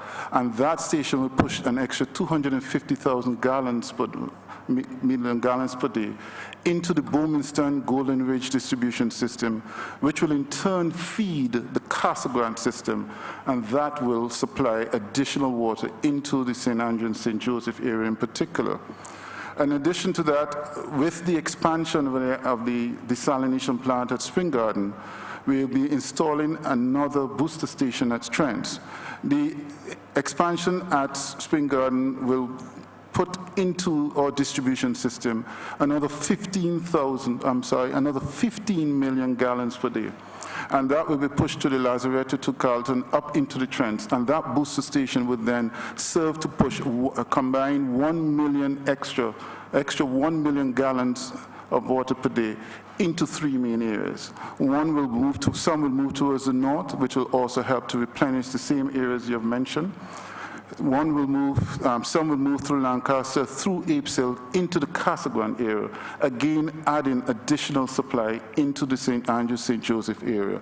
And particularly the third area that water will be supplied or augmented to will be the St. Thomas area through Shop Hill.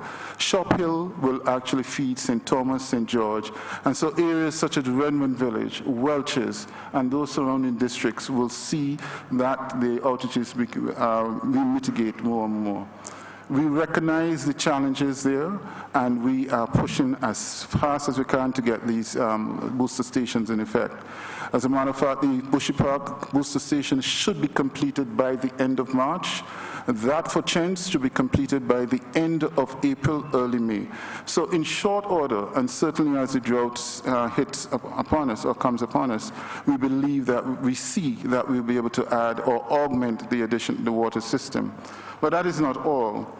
We are also looking to manage what we will call the water balance in our distribution system even more acutely. There are areas which are less pressed or less stressed with issues where we will push some of those to a system of valves and connections into other areas which have less issues. We have to maintain that water balance to ensure that we're maximizing the delivery to all of those areas, to those particular areas in need. We also will be managing and have started to manage shutdown or shut-off systems at night in certain areas to ensure that water is more evenly distributed to those areas in need. So for instance, when you look at the Golden Ridge and Bowmanston area, that is an area that we'll be able to manage through valve system to ensure that we're pushing more water into the Casa Grande and the St. Joseph area. Now, those are what we will call the short to medium term measures. We cannot escape the fact that we have a situation with our mains. They are aging, and we have a problem with burst mains. And to that end, we are looking on the long term, medium to long term, to do a massive or continual mains replacement program. We have started that means replacement program, and we are currently under the auspices of CDB, through CDB as an IFI, International Funding Agency. We will be repairing 30 kilometers of mains in critical areas and around the Golden Ridge area, particularly in other areas, to ensure that our distribution is less hampered or that our water supply reaches its intended destination. We also, to the CAF EIB, we're looking at an additional mains replacement of 23 kilometers. But this is not the only source of losses that we have in our system. Through these agencies, we will be placing at least 7 reservoirs. Installing another 6 steel tank reservoirs, and under CAF EIB, we'll be looking at another 11 reservoirs and repairs. When we look at this holistically, it's not just a matter of main repairs. We have reservoirs that are leaking that have to be repaired and we replace. We have mains that we have to replace in particular areas. We have 2,200 kilometers of mains, and in addition to that, we have quite a number of pipes themselves. If we look at the study in 1997, I apologize, Chair, I think I've gone over my time. It was interesting. I trust that answers your question, honorable member? Yes, but I have a follow-up. Once it's related, that's fine. Having heard of we talked about water from the desal plant, pushing water, this is on Spring Garden, down the west coast to Ashton Hall. Ashton Hall feeds Allendale, and Allendale on to Half Acre. What about, there is talk of some wells at Hope Road, the Hope Plantation. Have we explored that? Have we looked at that? What are the plans? Because I heard this, I remember, and I see Dr. John. I remember going to a town hall meeting and hearing him speak of this. So I want to know if that is all a part of the plan or if it was considered.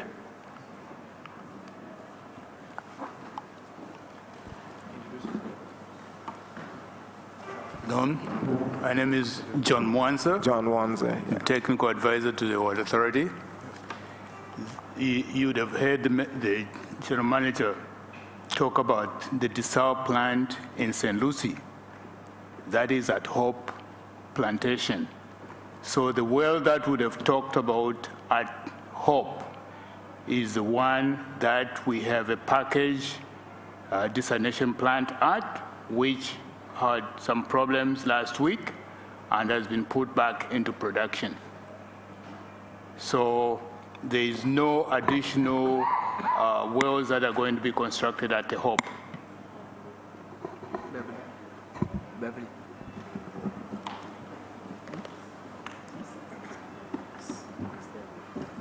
Madam Chair. Madam Chair.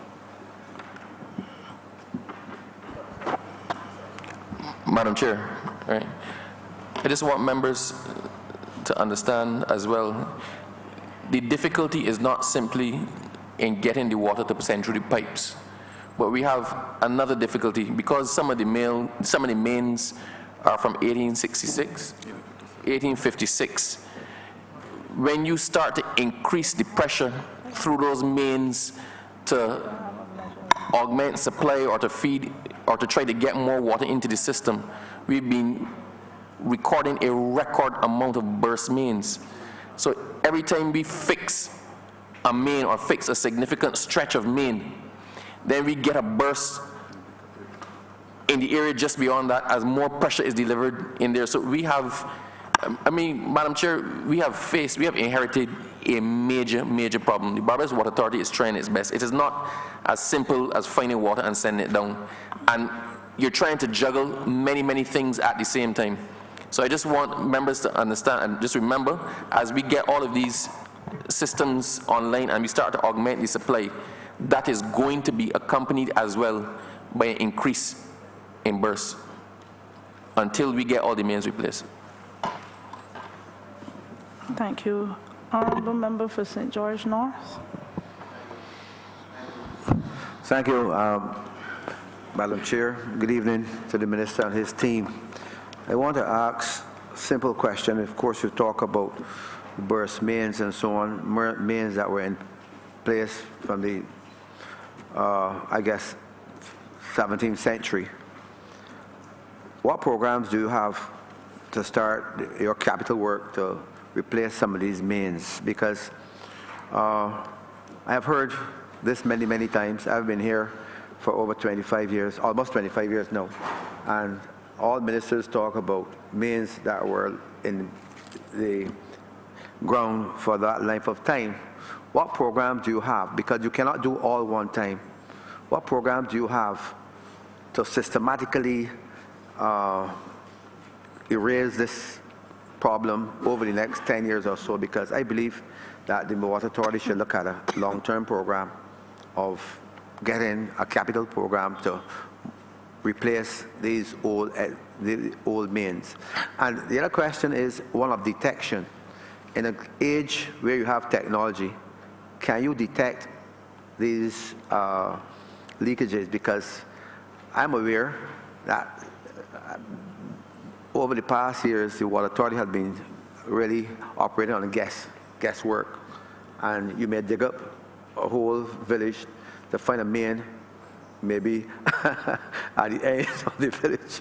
So in this today's technology, do you have a system to detect burst mains? And if so, how are you doing it? That's my simple question. I have a follow-up question, so I'll come back.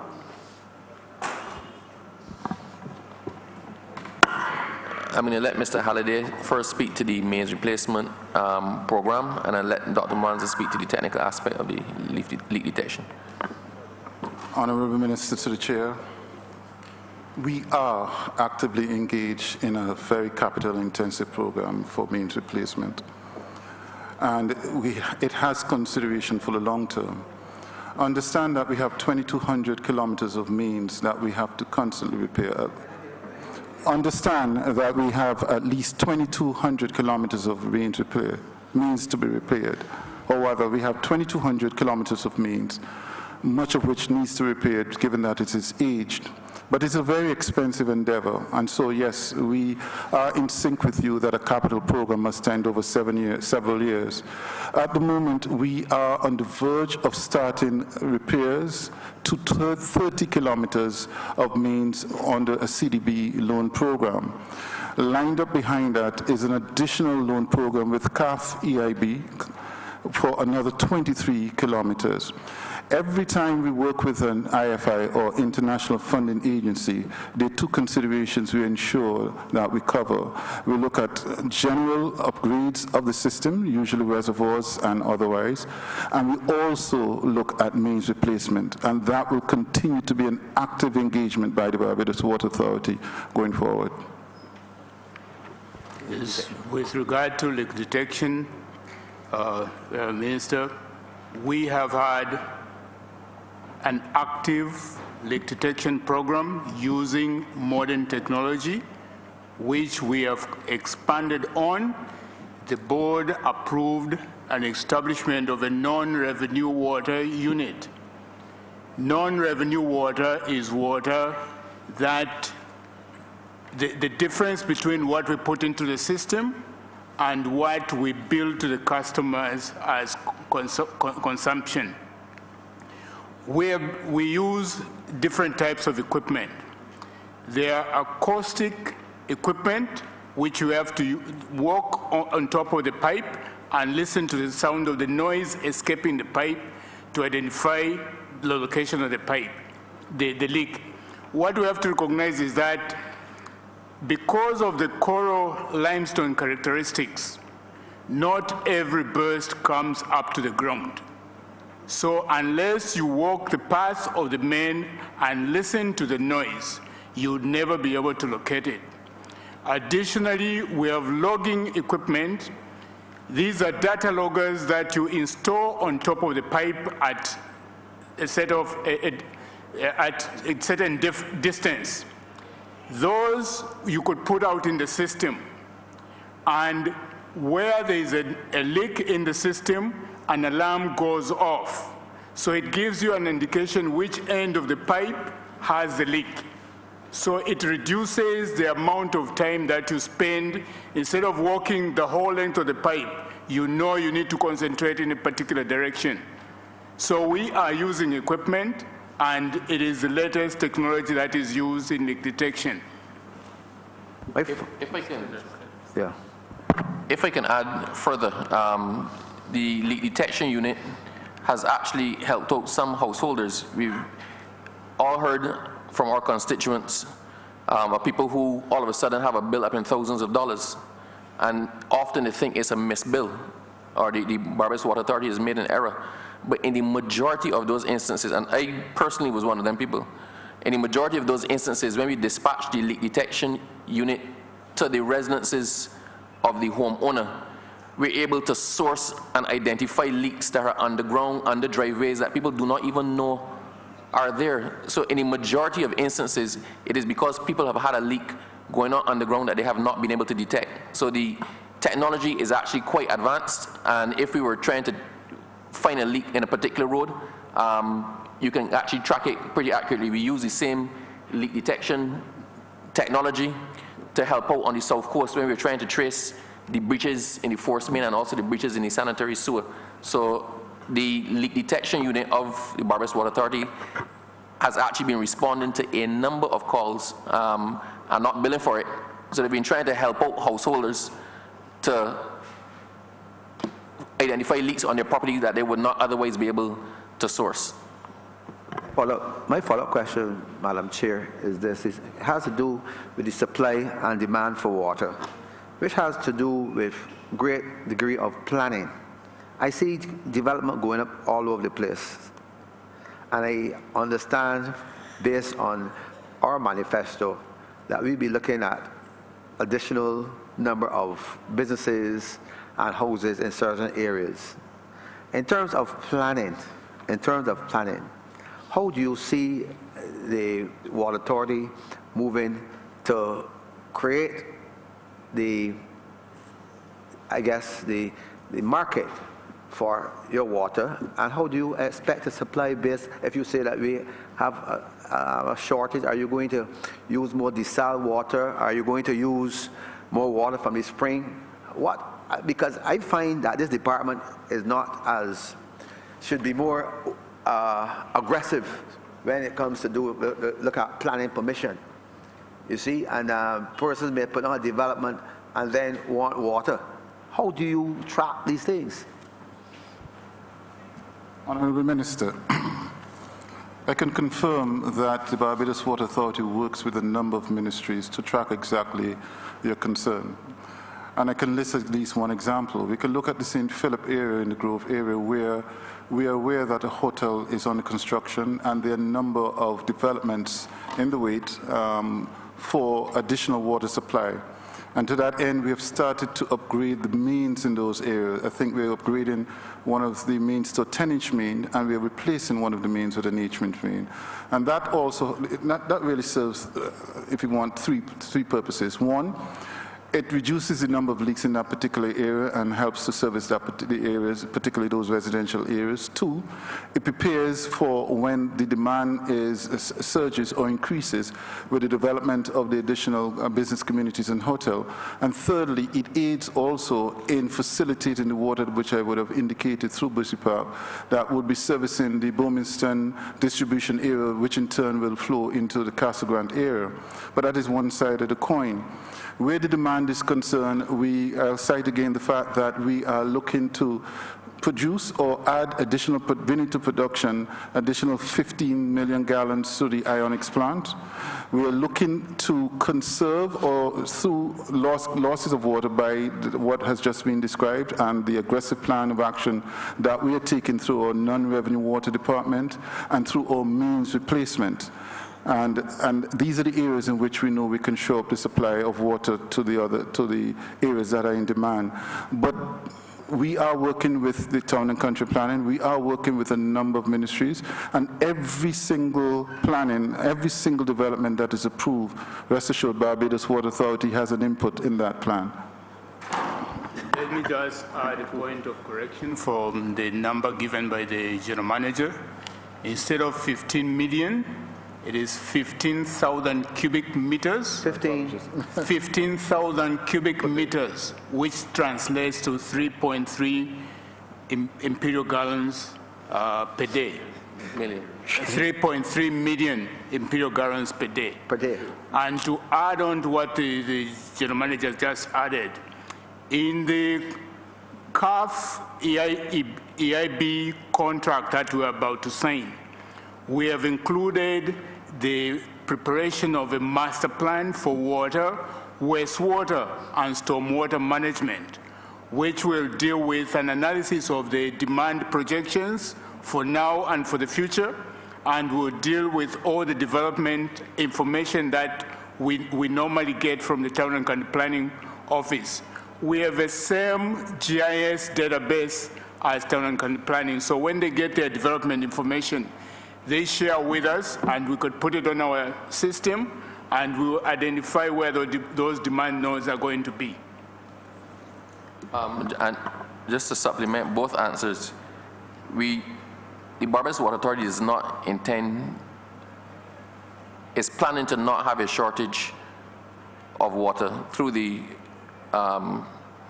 programs identified just now, but also we're looking at rainwater harvesting, a serious program of rainwater harvesting, because we're losing too much water runoff straight into the sea when we need to track that and use it to recharge the aquifers. And the other thing, Madam Chair, and I can't make this point enough, we need to stop seeing the byproduct of the sewage treatment plants as wastage. We have to start seeing it as reusable water. When we are upgrading our plants to tertiary treatment level for the express purpose of being able to use that water inland. A lot of Barbadians can't wrap their mind around it.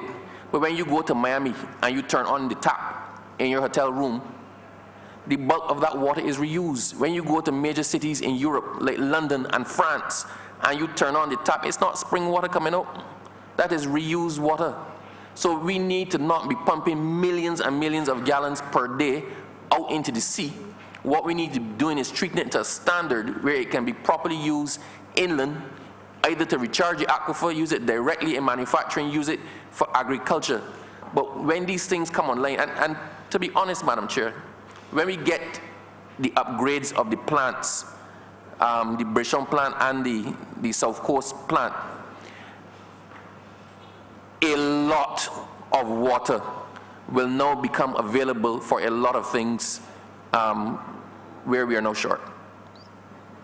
Yeah, and my final question, Madam Chair, has to do with that it is my view that the Barbados Water Authority, to some extent, has kept back development in certain areas, especially Zone 1. There are certain traditional Zone 1 areas that you all have maintained as Zone 1, but they're not really Zone 1 because the reservoirs that you had over the past 50 years or 100 years do not exist.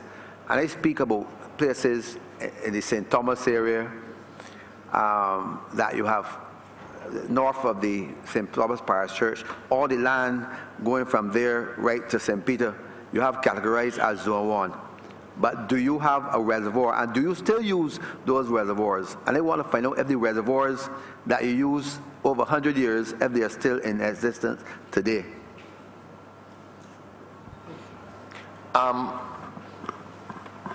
Honorable member, I smile. And there's a good reason for that. If you don't know, Minister, you can say, I don't know. Come back again. You know? Oh, no, Honorable Member. Through you, Madam Chair, I did not come here to sit on this chair and tell you I did not know. If I do not know, then somebody behind me must know. But for this one, I actually know. So, Madam Chair, the Ministry of Energy and Water Resources is about to bring before the Cabinet a green paper with respect to water zoning and the water zoning policy in Barbados. We accept that the old standards of Zone 1, Zone 2, Zone 3, and how we qualified and calculated those are no longer the most relevant way to assess those. The old system and the Zone 1 and Zone 2 have taken a lot of land out of productive development that could be actually used in development. There are many areas where you may actually have to sewer or put in sanitation solutions, but that lend themselves to development where with the proper solution it does not affect the aquifer or the aquifer recharge. And the reality, Madam Chair, we have people in Zone 1 and Zone 2, and the bulk of Barbados, even when you're outside of the Zone 1 and Zone 2, if you have a well, if you're flushing your toilets into a well, and that water leaches through, the same water finds itself into the aquifer. So we are about to bring a policy that is going to come before Parliament that addresses and contemplates all of those. How can we best use the land that we have, putting in systems that protect our water to keep our water safe, so we get the maximum use of the water as well as the maximum use of the land. That is where I smile, because had you not asked that question today, within a couple of weeks, you would have had your answer. Quick question, what happens to the water wells that exist on private property, like plantations and so on? Do y'all have jurisdiction over those?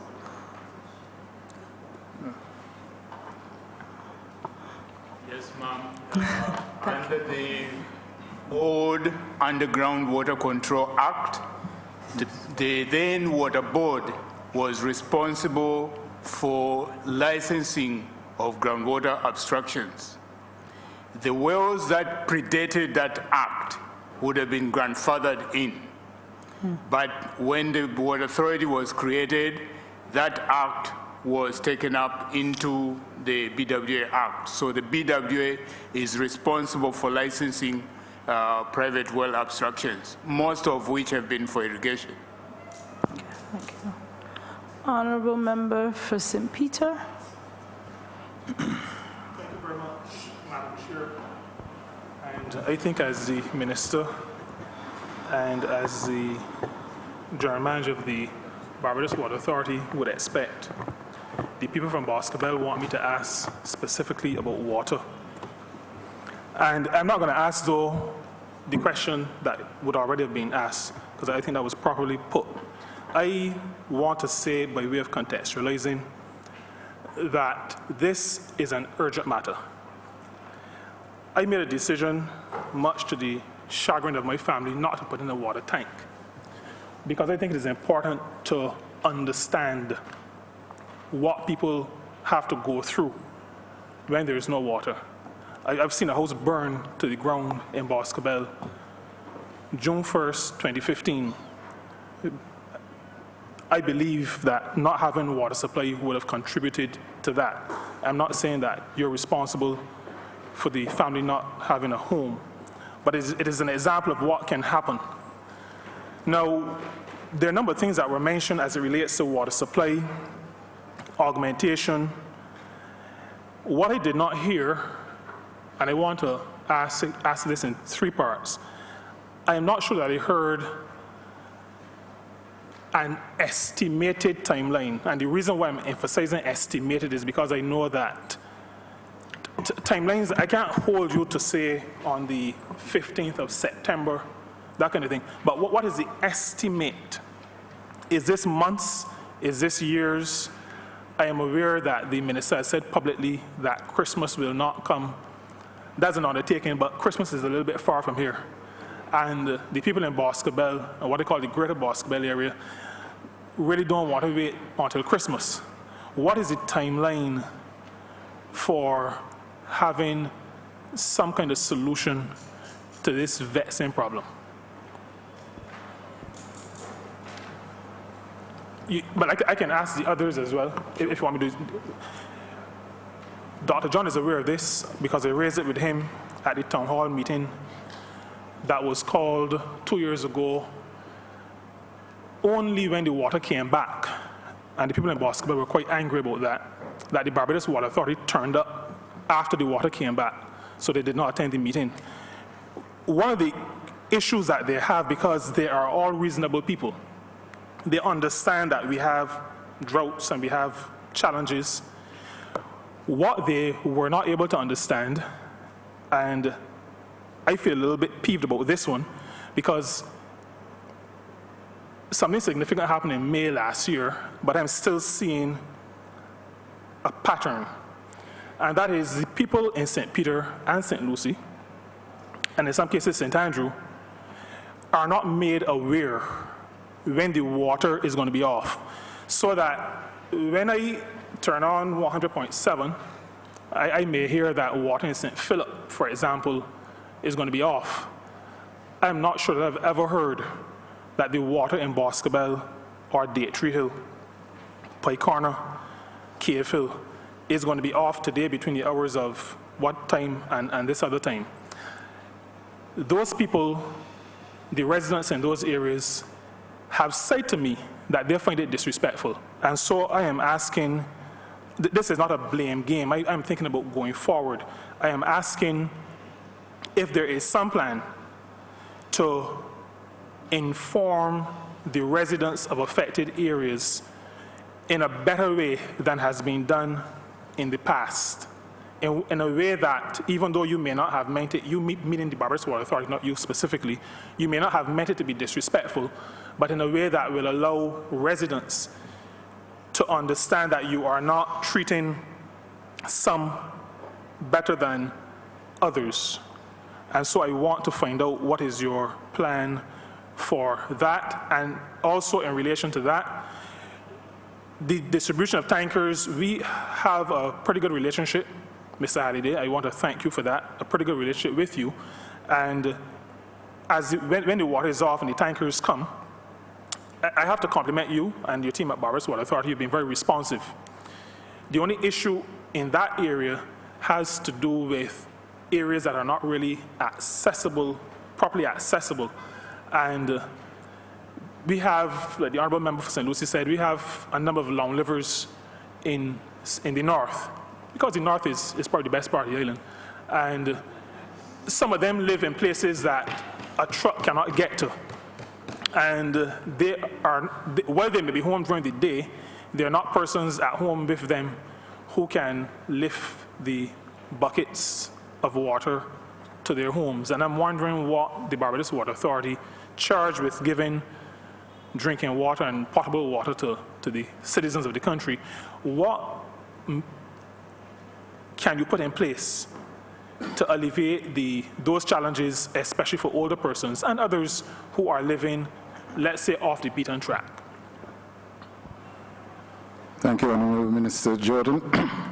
I will attempt to answer all of the questions with as much detail as I possibly can. Dealing with the estimated timings, we're not going to wait until December, I can assure you of that. By the end of March, we will have additional water flowing into the St. Joseph area.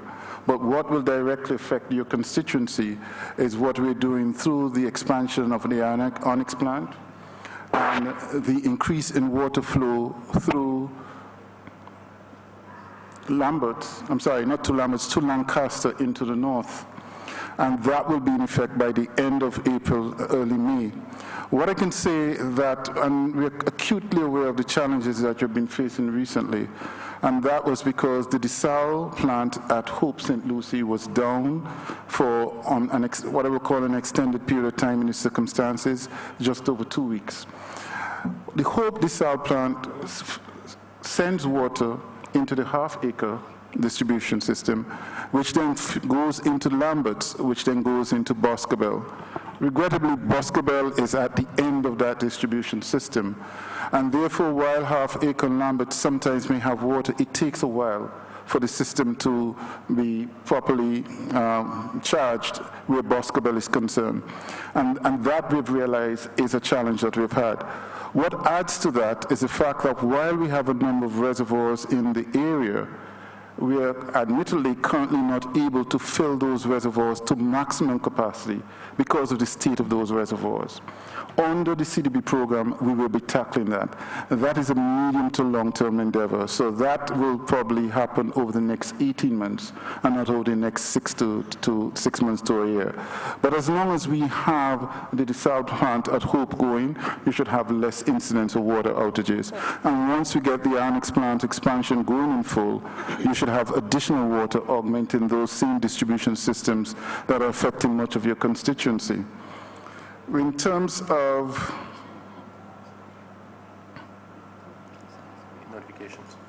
the notifications, we actually have, I can tell you with certainty, we actually have a comprehensive campaign going at the moment. And I believe you'll be aware of the fact that through the various constituency and districts, we are actively engaged with a number of the ministries to their personal assistants. We were constantly in touch with these individuals as to water outages, and we get feedback going back either way. But we're also not doing that alone. We have a highly integrated media campaign that also takes into account traditional forms of notifications, whether it's through Facebook or news media, radio, or otherwise. And we also have looked at and rather have engaged or changed our telephony systems to have an IVR, integrated voice recordings. So any particular day that you call into a telephone system, any time particular that you call into a switchboard, you have the option of selecting or recording that indicates you what the current outages are and what exactly is happening. I am very sensitive to what you've said in respect of St. Lucie and St. Andrew typically having not been notified in a timely way. And we've conveyed that to our staff. They're highly sensitive to it, they're highly aware of it. But also in respect of the long livers in St. Lucie, and I share your St. Peter. My apologies, Minister Jordan, in St. Peter.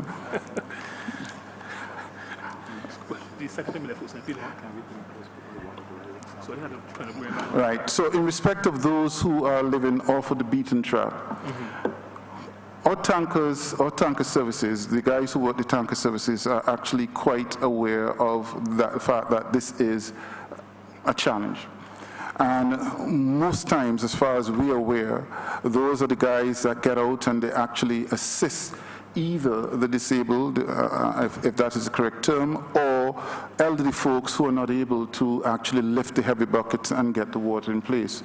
What we have done is recently is through the same channels that I've listed, we have actually taken and have a list of all those who are affected, the elderly and those who are affected, those who are challenged, to ensure that whenever we have an outage in those areas, we first contact these individuals to make sure that these individuals are supplied with water. If it is that is not being evident enough in St. Peter, we revisit that and make sure that we have the appropriate contacts. But this is the minimum we thought we could do to make sure we address those needs specifically. Just as a supplement to that, Madam Chair, we attempt to notify, especially when it's a planned shut-off. Sometimes you have to shut down a particular area in order to get the water past that area to another area that might not have had water, or to recharge a reservoir further up the line. So in those instances, we try to notify well in advance of shut-offs. But what also sometimes happens is our system is not as technologically advanced as we would hope. So sometimes there's a burst main somewhere along the line and we don't know. We don't know until somebody calls. So if there's a burst main and stopping the water from getting past that point, or the pressure is low past the point of the burst, people sometimes call and they get upset that they were not notified, but in many instances it is not a planned shut-off, so you can't notify in time. But we try, once the call is logged, to put it up on our Facebook to advise what we're doing, that we're undertaking repairs, and an estimated time for it to come back online. We are looking at all of our communications methods. We're looking in particular our social media, because social media has actually been the best way to reach people. We sometimes go through GIS, but we are looking at as early notification, as thorough notification as possible. And to answer the question that most people want to hear, what are you doing and how long is it going to take? So all of that is in what we're trying to do now and our current communications push. But that, as I said, is in respect of pretty much shut-offs that we know about or that we have planned for. Okay, in terms of follow-up, we know that the situation in Boswell are usually planned shut-offs, because there haven't been leaks. There have been situations where reservoirs haven't been full, and that is the reason why people get a little bit peeved. The final follow-up question in terms of distribution going into the area, I know from Barbados Water Authority and from cabinet meetings as well, the issue of surge protection, and I think Mr. Halliday spoke to it briefly in responding to another question. My question also has to do with timeline. Is there a timeline? Because often the pump at Ashland Hall, that is I shouldn't say particularly, we know that to be vulnerable to these outages, and we know that it needs surge protection. It needs protection from spikes coming when electricity comes back. And I'm wondering if there's any timeline. I know there are resource issues and constraints, but is there a timeline for getting that pump protected so that we don't get the interruptions that we've been having in Mount Bravata, Rosehill, Maynards? This is an issue that we've been highly sensitive to as well, Honourable Minister. And I can confirm that we have ordered surge arresters and lightning rods for all of our pumping facilities, in particularly 42. It's a problem that has plagued us, and we have the board mandated that we deal with it, and we've taken steps to address it. In terms of a particular timeline, I see no reason why over the next 3 months we cannot get this fully in place. But it's more than that, because in addition to the surge arresters and the lightning rods in events of for emergency events, we've recognized that the Barbados Water Authority has to reduce its dependence on electrical supply. And already we're currently finishing the installation of 3 generators, and we have another 8 on order. And following that, as resources permit, because it's a critical issue that we must look at, we're going to continue each month after month to order more more and more generators until we are satisfied that we have an adequate provision of, for protection for the various facilities that we have in mind. In that regard, we have also been having a number of discussions with Light and Power to see how best we can improve those situations as well. So where timeline is concerned, certainly over the next 3 months, we should have those surge arresters in place. By the end of March, we should have 3 generators up and running in 3 critical areas, Newcastle, unfortunately not necessarily up north at the moment. And over the next year, and certainly by September, we estimate, we will have a number of other generators in place that will also protect the areas that you've identified. You're absolutely correct. Ashton Hall is one of those areas that is subjected to whatever direction the wind blows. It only has to blow 2 kilometers an hour one direction, and that pump is gone. We know that. And as a matter of fact, we have changed that shroud pump to what we'll call a normal pump, because the shroud pumps have proven themselves not to be as reliable. So that is the first thing that we have done, but we monitor it very closely. But we know until we have a measure of protection in place to generator and source protection, we have to continue to manage that very carefully. That's what. Sorry. Madam Chair, just to further supplement that answer, and to just remind members that there's another part to the ministry. The Barbados Water Authority is in the process of becoming self-sufficient. Our aim is to be able to power all of our plants from renewable energy. We've started with solar installations at some of the plants, but the aim is to have all of the plants and pumping stations powered by renewable energy, so we are off the grid where that is concerned, and actually selling electricity back to the grid as another source of income for the Barbados Water Authority. Our belief and our plan is to remove ourselves from the variables that are introduced by the utility in terms of the outages and the surges, and to control our generation of electricity ourselves. Thank you. I just wanted to... You had your supplementals. You want to say thanks? Yes, I just want to say thanks to Barbados Water Authority in particular. We've given them a lot of lashes, but in recent times, we've been getting good cooperation. And I want to thank Mr. Halliday and the chair and the other members. And just to remind them that social media and all those other things are fine. The old people in St. Peter listen to 100.7. So to get to them, you know, and they're not receiving the WhatsApps from my personal assistant. Thank you. So Honourable member for St. John. Chair, the honourable member from St. Peter provided a good segue because I'm seeking cooperation too. Minister, you spoke about trying to help out householders and for the betterment of all Barbados. I have some constituents who are living at Venture, St. John, Clifton Hall, Zors, Sargent Street, which are all recognized tenantries. I also have some individuals living at Bath and Welch Village, Krongland. Now, the reality is that these individuals were living at these locations for more than 20 years. And my question to you is, why is it that in most professions you have the grandfather clause? Why is it that the ministry cannot identify a period of time to provide water supply to these particular individuals within the constituency of St. John? Now, we have a situation, particularly at Zors, where the landowner or who they were paying rent to died maybe 20 years ago. And these people were living there all of their lives. And I'm thinking that the laws of natural justice should dictate that the ministry should come up with a number of years, 10, 15, because they have been there that long, to provide a water supply to these individuals in St. John. Similar to what the member for St. Peter said, this is a vexing situation that persons in 2019 cannot get a water supply because every time they apply to your ministry, they're being told, we need to see ownership. And it is not there. So my question, how can this particular problem be fixed?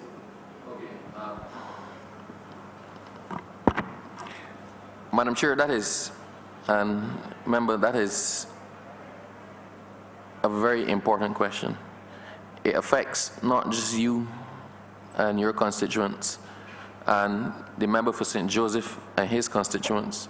It affects me and my constituents. And I have gotten so many calls from other MPs about people. It probably happens in every single constituency in Barbados.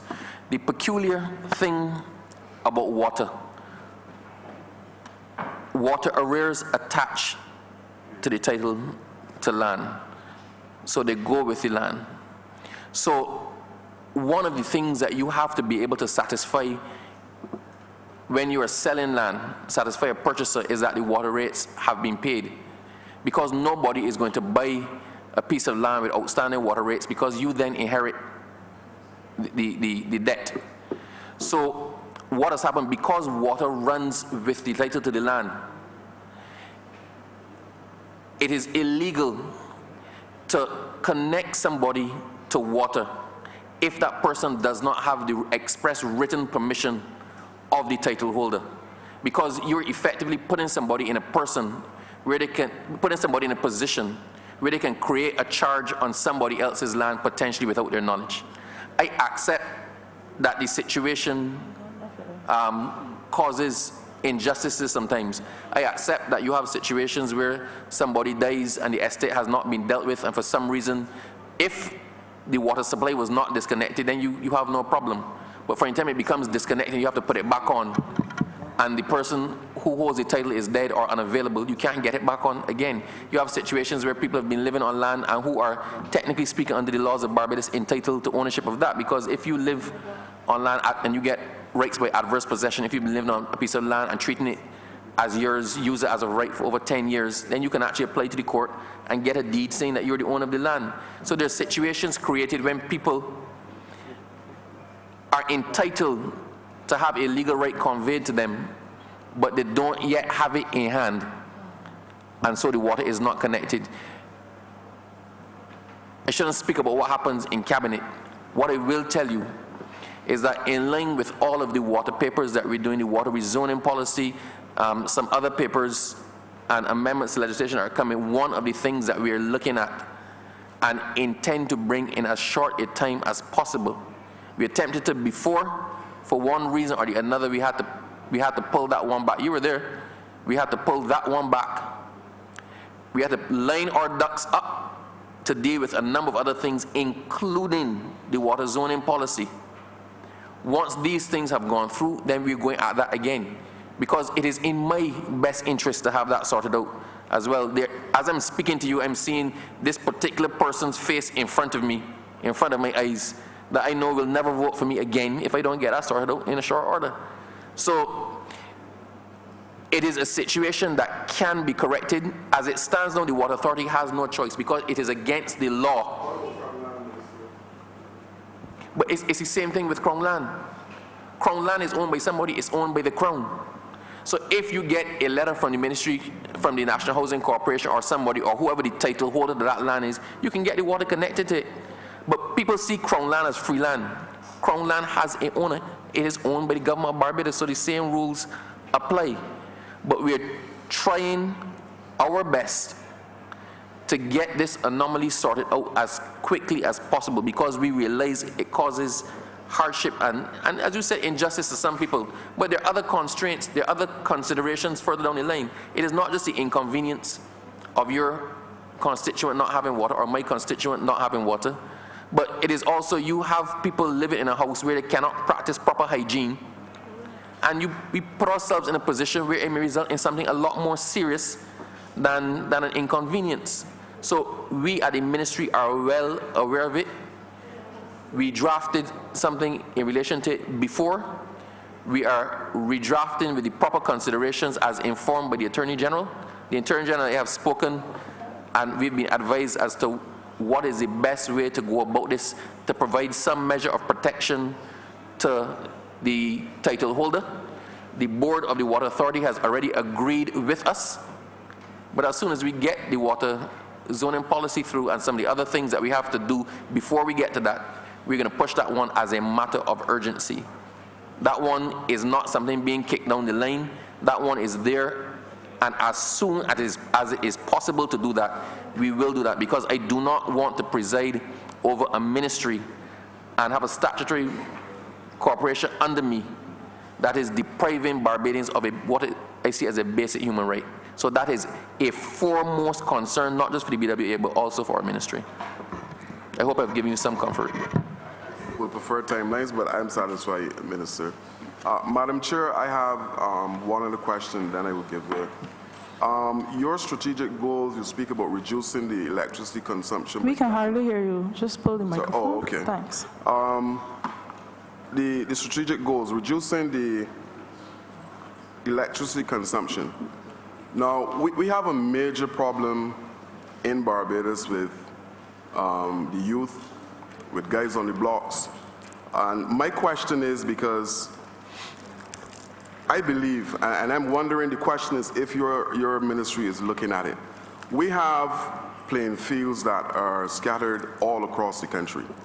And my question is your ministry looking at the possibility of moving to renewable energy in terms of having all of the lights at these particular grounds across Barbados powered by solar energy as opposed to electricity?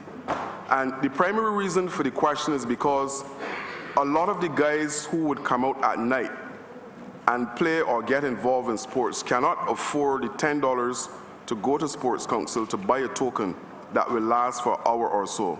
But if there's a case that your ministry is working on a project that will provide electricity to the playing field and the hard courts using renewable energy, I think it is a win-win situation for everybody. Is there such a project? No, there is no such project in process at the moment. This is something that we have discussed. There's a small grants facility that I would have spoken with in relation to doing a project on the Silver Sands playing field to provide solar-powered bleachers and hopefully to power the lights. But this is something that I was looking at privately as the MP for Christchurch East. But there's no active project within the ministry. It is something we have discussed, but it is something equally that will cost money.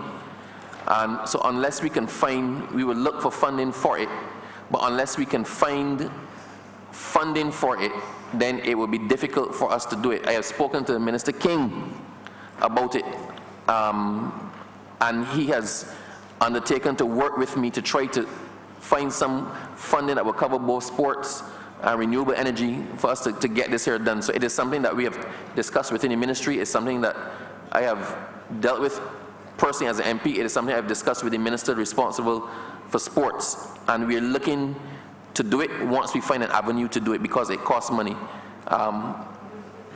But no, we do not have an active program dealing with that at the moment. Madam Chair, can I ask a final question? I know it's not related, but go ahead.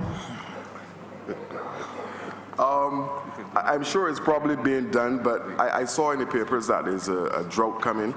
From traveling in the area, I realized that there are wells at Redland. But we have millions of gallons of water running into the sea in St. John coming from Codrington College and that whole area. I mean, is there any plans, or maybe, like I said, you're already tapping that water, but if not, are there any plans to sink a well at the location, Bath, Codrington College, to deal with some of the water that is just running into the sea? Thank you, Madam Chair.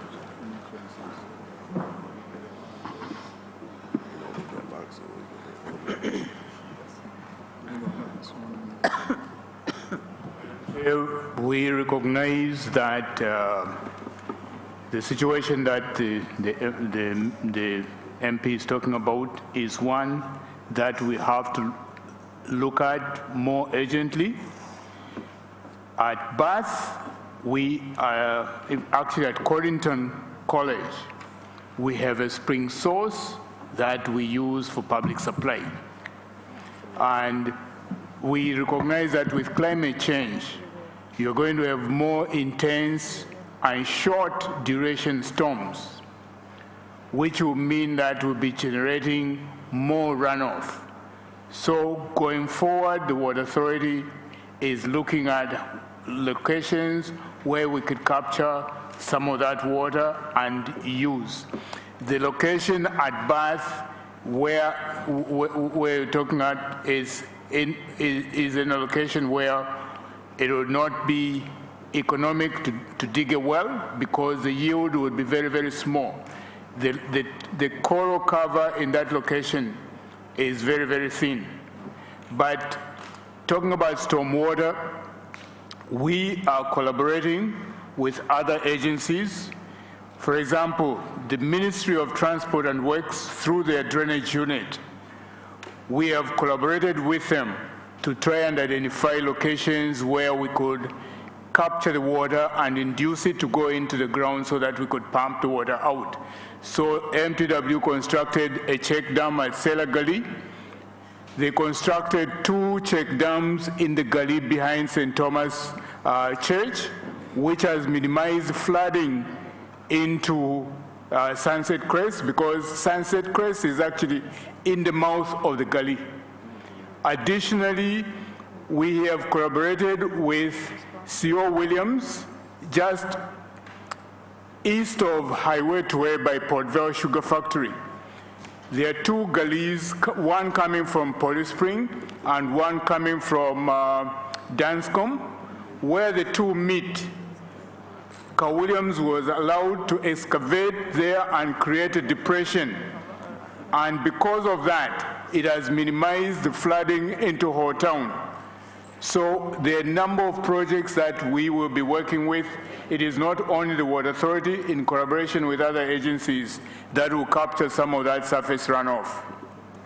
But just, Madam Chair, to further.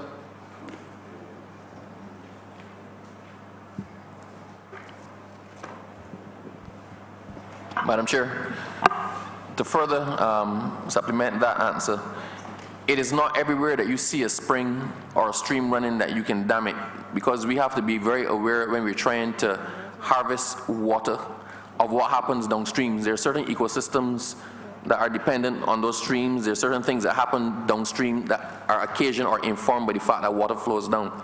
So if we look at blocking, we can't just dam and collect everywhere that we see water running, because it may cause more significant environmental and ecological damage down the line. So before we look to dam an area or try to control the water flow, we have to do a study to see the impact on the environment and the impact on the ecosystems that depend on that water, and then make an informed decision.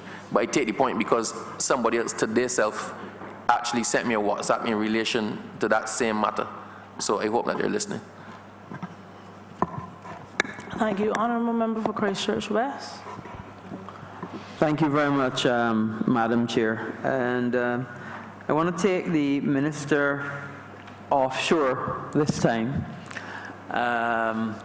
You would be aware that Trinidad has a tremendous oil and gas industry and has had that for years. In fact, they have multiple offshore exploration platforms. And I had the opportunity to visit a couple of them a few years ago. I believe Mr. Scanterbury may have been in that group as well. I'm not sure. Yes, he was. And my question then would be, you also are aware that Guyana has made significant finds in their exploration for their offshore bid blocks as well. And I know that the previous Barbados Labour Party administration put in place the bid blocks. And I think we've had 1 or 2 people who actually were given some bid blocks. But over the last 10 years, nothing has been done with those bid blocks.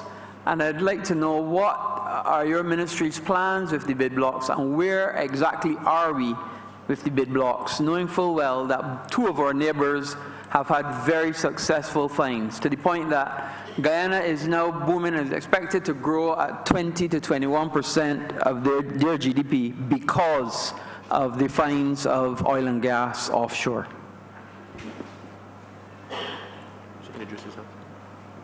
Madam Chair, honorable members, I'm Jamar White, Director of Natural Resources in the Ministry of Energy.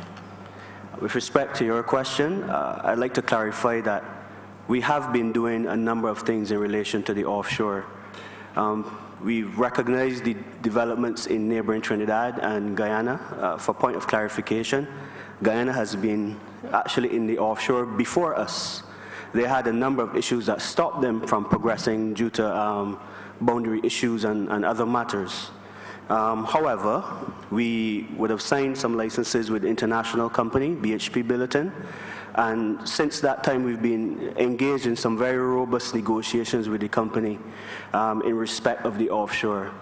Those negotiations have centered around the matter of the environment, conducting environmental impact assessments, and also the terms and conditions of the licenses, which we fought hard to ensure that we preserve the interests of the country. What we've done, since we've signed the licenses, we've been engaged in discussions. Signed 10 years ago, wasn't it? Signed? No, the licenses were awarded in 2008. The licenses were actually signed in 2015. Now, what we've done since the licenses have been signed is that the company has then been required to prepare and submit an environmental impact assessment in respect of the offshore.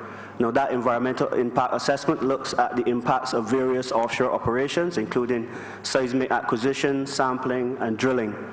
And we had to ensure, because of the importance of our coastal and marine environment to the country, not only for tourism, but fisheries, international shipping, even for the benefit of Barbadians for recreational purposes, that we encouraged the company to prepare an EIA that was specific to Barbados, that addressed the concerns that were critical to our country in respect of our offshore and maritime space. So the company would have submitted that initial EIA following the signature of the licenses in 2015. We established an EIA committee which evaluated those EIAs in respect of the 2 offshore blocks, and we highlighted a number of shortcomings in those EIAs. We've since communicated that to the company. They've addressed those shortcomings through the submission of a revised EIA, which we've also reviewed, and we have now scheduled final consultations with the company during this month of March to iron out the last outstanding issues in relation to the EIAs. With that said, once that process is completed, we will make recommendations to the Ministry of the Environment, who under the legislation is required to approve the EIA.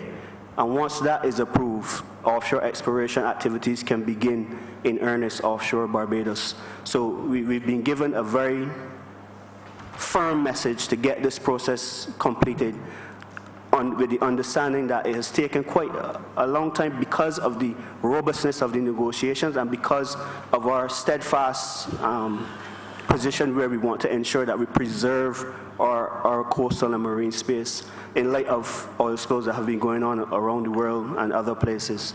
In addition to that, we've also, along with the work we've done with BHP Billiton, we conducted an additional licensing campaign in 2015 through which we licensed an additional block. So stuff has been happening over the last 10 years.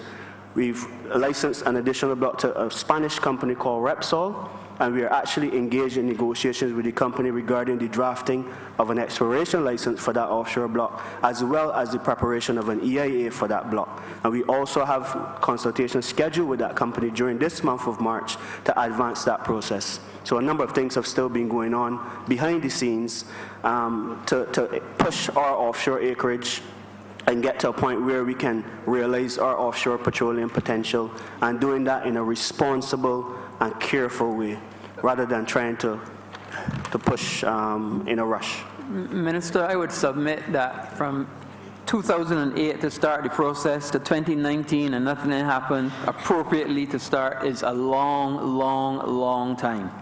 And you have to move with alacrity to get these things done. And I would expect that when you come back next year, because I have no doubt you're going to be in the well again, that you'll be able to come and say that you're much, much further along and you've been able to do a lot more than was done by the last administration in 10 years, which really did little to nothing with respect to the bid blocks. I want to get to the second part, still related to natural gas. And I hear all of my colleagues say that their constituents sent them. Well, my constituents sent me to find out where and when your expansion program for natural gas is going to happen throughout the constituencies of Barbados, but particularly in Christchurch West. You would recall that I was the chairman of the National Petroleum Corporation for 5 years, and at that time we added 5,000, in fact Mr. Scantlebury would well remember that we added 5,000 new subscribers to the natural gas grid over the 5 years that I was there. And I want to know what expansion program does the ministry have, and in particular the MPC have, to be able to add additional subscribers to the grid for National Petroleum Corporation. Good evening, Madam Chair. My name is Mr. Scantlebury. I'm the acting general manager of the National Petroleum Corporation. I acknowledge our minister, who was a former chairman of the National Petroleum Corporation.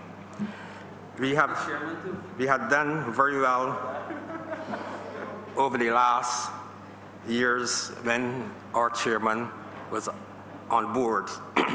However, within recent times, we have encountered financial constraints. However, we continue to work with the Ministry of MPW when they're doing their infrastructure. We normally work with them and we put in the gas. The latest project was Flagstaff Road. Currently, the National Petroleum have 22,000 customers, of which 750 are commercial customers, and we look forward to working again with this new dispensation in increasing our natural gas. We have some projects on board. We will shortly be doing Sam Ross Castle. We have that project to hook up gas at Sam Ross Castle. And we have a number of small projects ongoing. We are looking at work in the city, which might be started soon. Also, we are looking to do some work in Christchurch. It's specific to Christchurch West. We don't have anything planned for that right now, but from time to time, we get petitions from various constituencies. And what the corporation does, we go and do a survey, then we come back and we do an estimate, and then based on the viability of the project, then we would start a project. And we continue, that is our mode of operation, and we will continue along those lines. But the main thing is that we have been constrained by finances. My final follow-up, Madam Chair, and I guess this will be to the Minister and also I guess to Mrs. Scantlebury again, or maybe to the Chairman of the MPC. Now, we at MTW, and I'm glad that you were able to recognize that your former Chairman is now the Minister of MTW, and therefore I'm using that position to help the corporation constantly, and wherever we're doing roads that you can put natural gas in, we're inviting you to come and do that, because at the end of the day it is for the people of Barbados. It's their gas. My question is about the mains replacement that you are about to embark on, and maybe I'll give the Minister an opportunity to inform people of Barbados that of this mains replacement that the MPC is going to do along Highway 7 in particular. And why I say that is because Ms. Scantlebury might not be aware, but Highway 7, a big part of it goes through the same Christchurch West that he said you did not have any programs for. And there might be some people that could benefit as you do the mains replacements that would also be able to get some natural gas coming to their area. But you want to give us some information about the mains replacement for Highway 7 going down to the Arch? Yes. Minister, the National Petroleum Corporation has signed a loan with the IDB, and part of that program is main replacements, mainly in the Christchurch area and Bridgetown area. As the general manager of the Water Authority said, they have some very old mains, and the same applies to MPC. We were previously Natural Gas Corporation, which was incorporated in 1955. Previous to that, there was another company. So we have gas that is supplied by old cast iron mains. We had it through the gullies coming from Grey Farm. We have done most of that replacement where we took out the mains from the gully and run a main from Orange Hill up to Grey Farm. But we still have some pipes in the Christchurch area, the South Coast, and in Bridgetown. and these are cast iron mains, and they leak at the heads. So this ID program that we have signed, we will replace those mains. The approximate cost is about $8 million, and we are hoping to start that at the beginning of January 2020.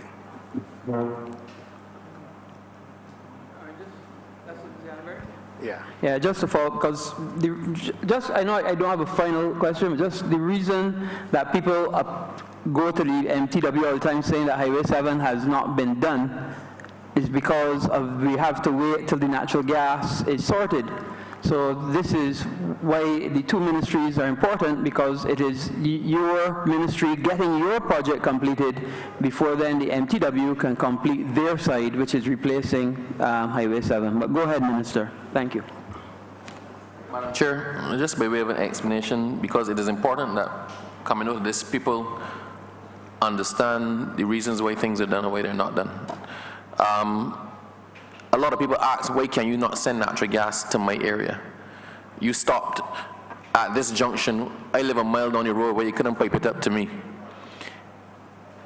To connect somebody to an existing natural gas line, it costs about $1,150, right? That's a simple connection. But the cost of digging the road, laying the pipe that would take the natural gas has a further much higher cost. So what has happened, the natural gas in Barbados is heavily subsidized. The natural gas company does not really make a profit. The price we sell the gas at locally is below the price that we import the gas to supplement the local amounts, the local supply with. So what the natural gas company, what MPC has done, they have a business model where if you're setting up a business that require natural gas, a business or a hotel, a restaurant or something, and you request a natural gas service, you effectively pay for the installation of the pipes up to your business, and then the people along that pipeline get the side benefit of being able to be connected to the natural gas cheaply. So the commercial customer effectively bears the cost of getting the pipe from where it last was or where it ended to his business, and everybody along that pipeline now gets the cheap connection or cheap hookup to the natural gas as a consequence. Right. So, Madam Chair, it is important that people understand if a community wants or a development wants natural gas installed in that development, and they're willing to pay the cost of installing all the infrastructure to get it that development, the NPC is more than happy to make that connection. But invariably, people do not want to take that or bear that burden. So where we expand the pipeline is where there's a commercial reason for doing so and somebody else is paying for it, and those along will be able to benefit from the fact that the pipe is being run in front of them in any event. So that would just explain to people sometimes why when you stop, we can't go any further until a big project comes up that requires you to go further, and then everybody along that line will get an ancillary benefit.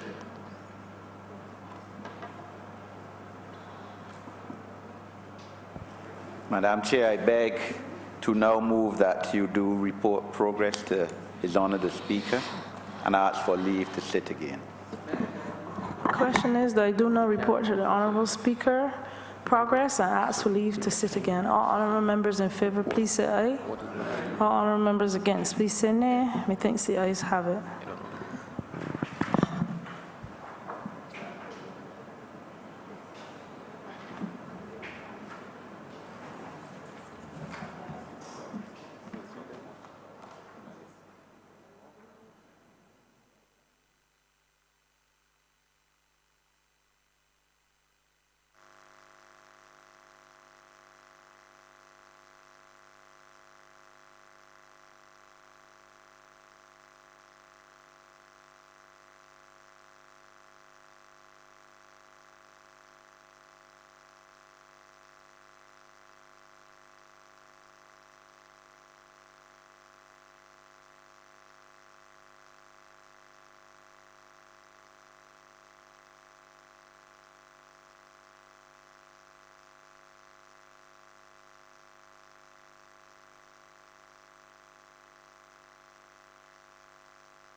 The chairman has reported progress and humbly requests to leave the sit again.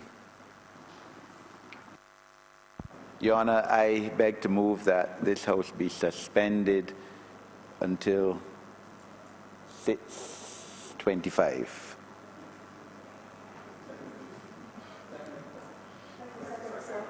The question is that the Honorable Chamber be suspended until 6:25 p.m. All those honorable members in favor, please say aye. Those against, please say no.